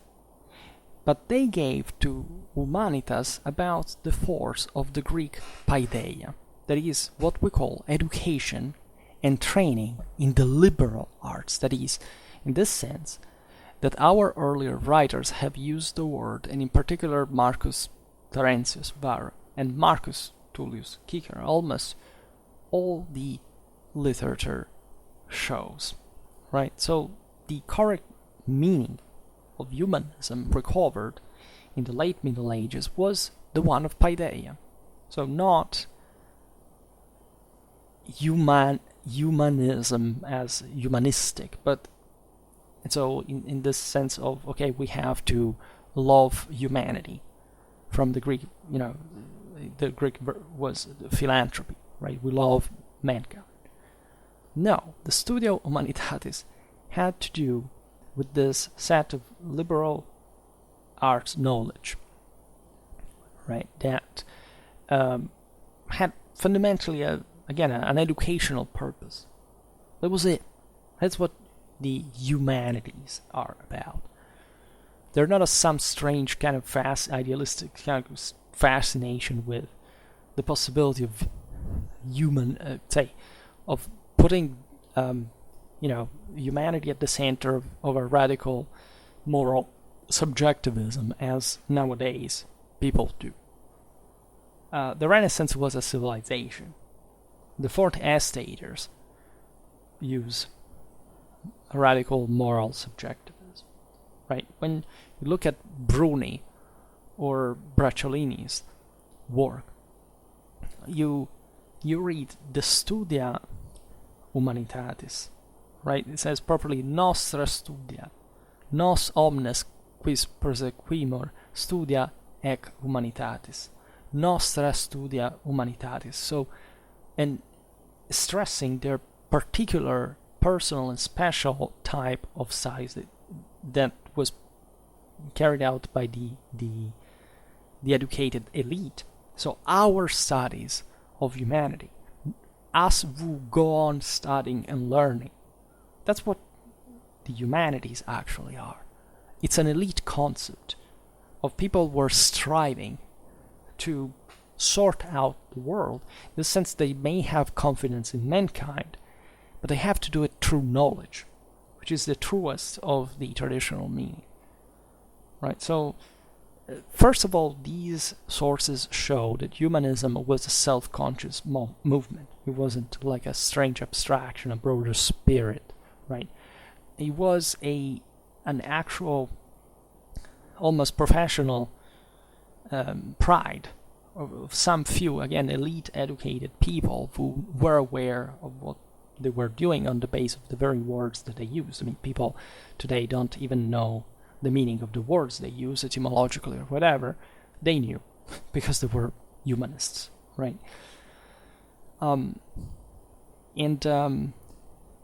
As albeit, there has been some debate over the fact that the studia humanitatis, may have not necessarily been always and strictly based on grammar, rhetoric, poetry, history, moral philosophy. These subjects were still definitely pursued altogether as the most obvious source of especially traditional meaning. Eventually could be confirmed by other, right? But consider that by the 15th century, people didn't have much more than philology for advancing scientifically. I mean, okay, Galilei and Newton were not millennia away, but they had yet to come, right? So that's the important aspect of the story. They lived in a world that made us pretty well aware of the importance of the humanities in order to have also a scientific knowledge, because they could reconstruct what also the traditional beliefs really were, right? If you look at Petrarch, for example, he identified himself these particular subjects as the interest of his, and he was the founder of humanism. So grammar, rhetoric, poetry, history, moral philosophy were there since the beginning as the base of humanities. Petrarch wrote at some point himself in one of his in his list of favorite books, my specially prized books. The others I usually resort not as a deserter, as a scout. So there was probably a hierarchy of knowledge that was appreciated as such in order to maintain a coherence with morals, with science, right? Petrarch would, of course, promote, as you know, properly the necessity of a change educationally, culturally, on the base of a revival of a knowledge that already existed, that had just to be rediscovered, if you want, but that wasn't alien to the worldview that existed at the time. It was just like pumping blood in veins again, right? So that's the measure by which they were saying we imitate that, and that's the degree also by which humanists said during the Middle Ages we didn't do this, so we have to recover the classical works, because those were all stored in monasteries. Like Petrarch, famously enough, we could make a video about him.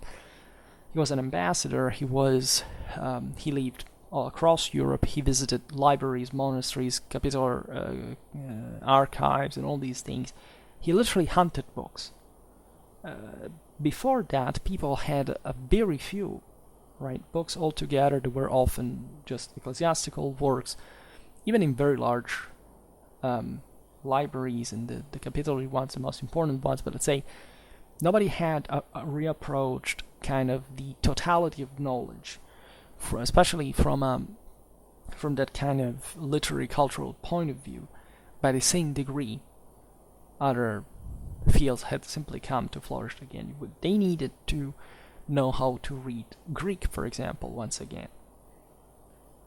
And they started doing that with Boccaccio, with all these individuals that prized, treasured humanistic knowledge in that sense of universal mission, not as a revolution, or as a change, or as a break, as a fracture, but to the coming back to what mankind is supposed to do in the first place, in function of the knowledge, not of humanity.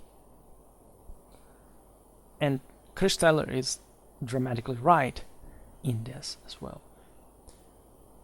The definition of studia humanitatis is definitely spot on, right? And so we see also in the aforementioned Petrarch's work, there is tractat. It's actually all shortened, but extended in Latin would be Tractatus et nihil ultra, in which you see the scholastic philosophical disciplines limited to one volume, right? So philosophy wasn't so central per se.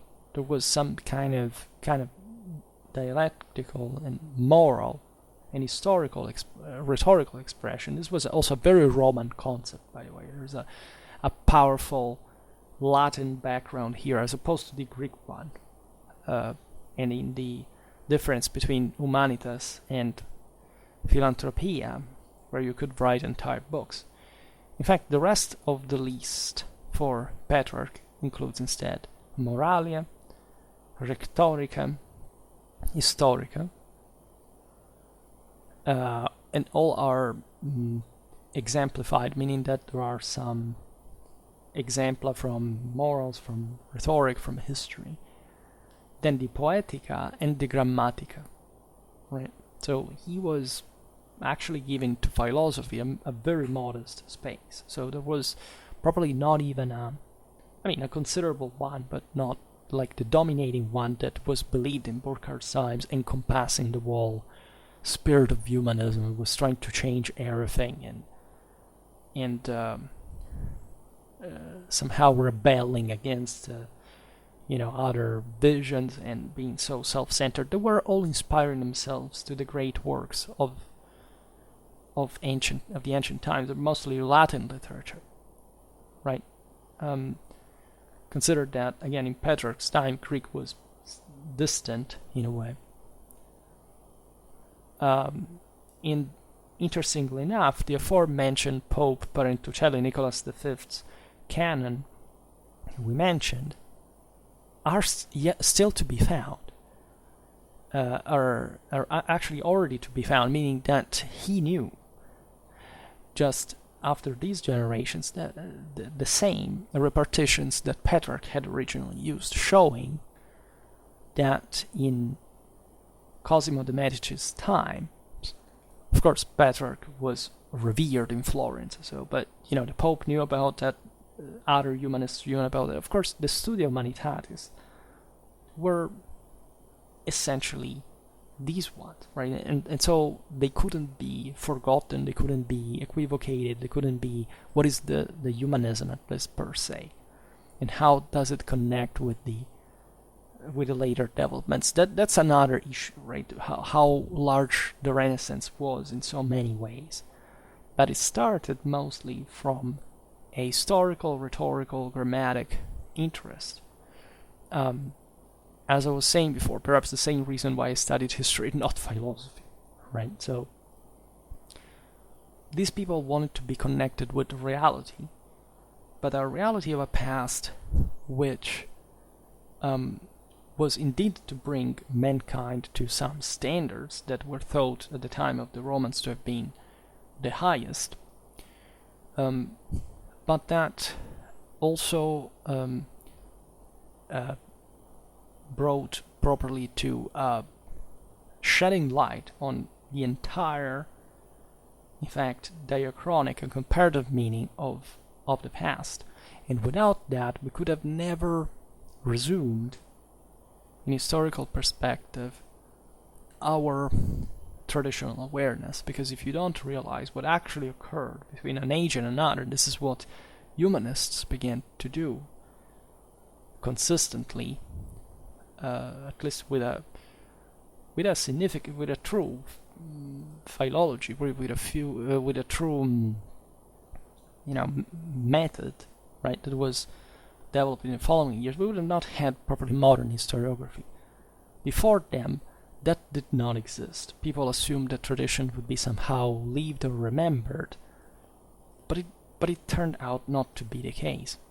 it turned out it to be forgotten, as the same tradition basically said, look, that people will forget this over time.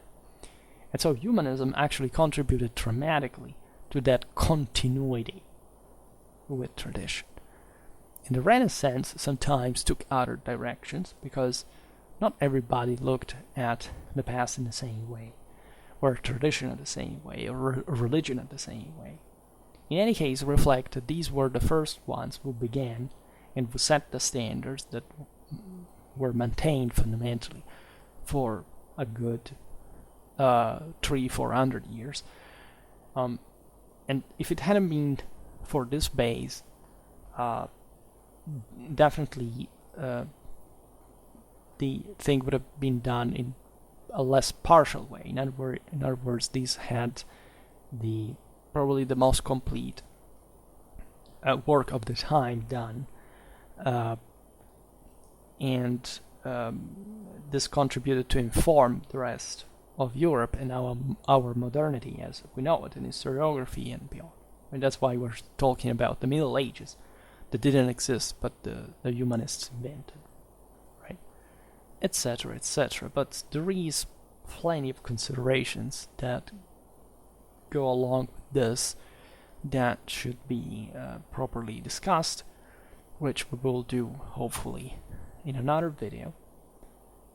For today, however, I stop it here. I just hope that you enjoyed this video. If you did, please share it. Otherwise, leave a like or subscribe to my channel if you're interested in my upcoming content. As always, I thank you heartily for listening to me. I wish you a nice time and see you next time. Bye.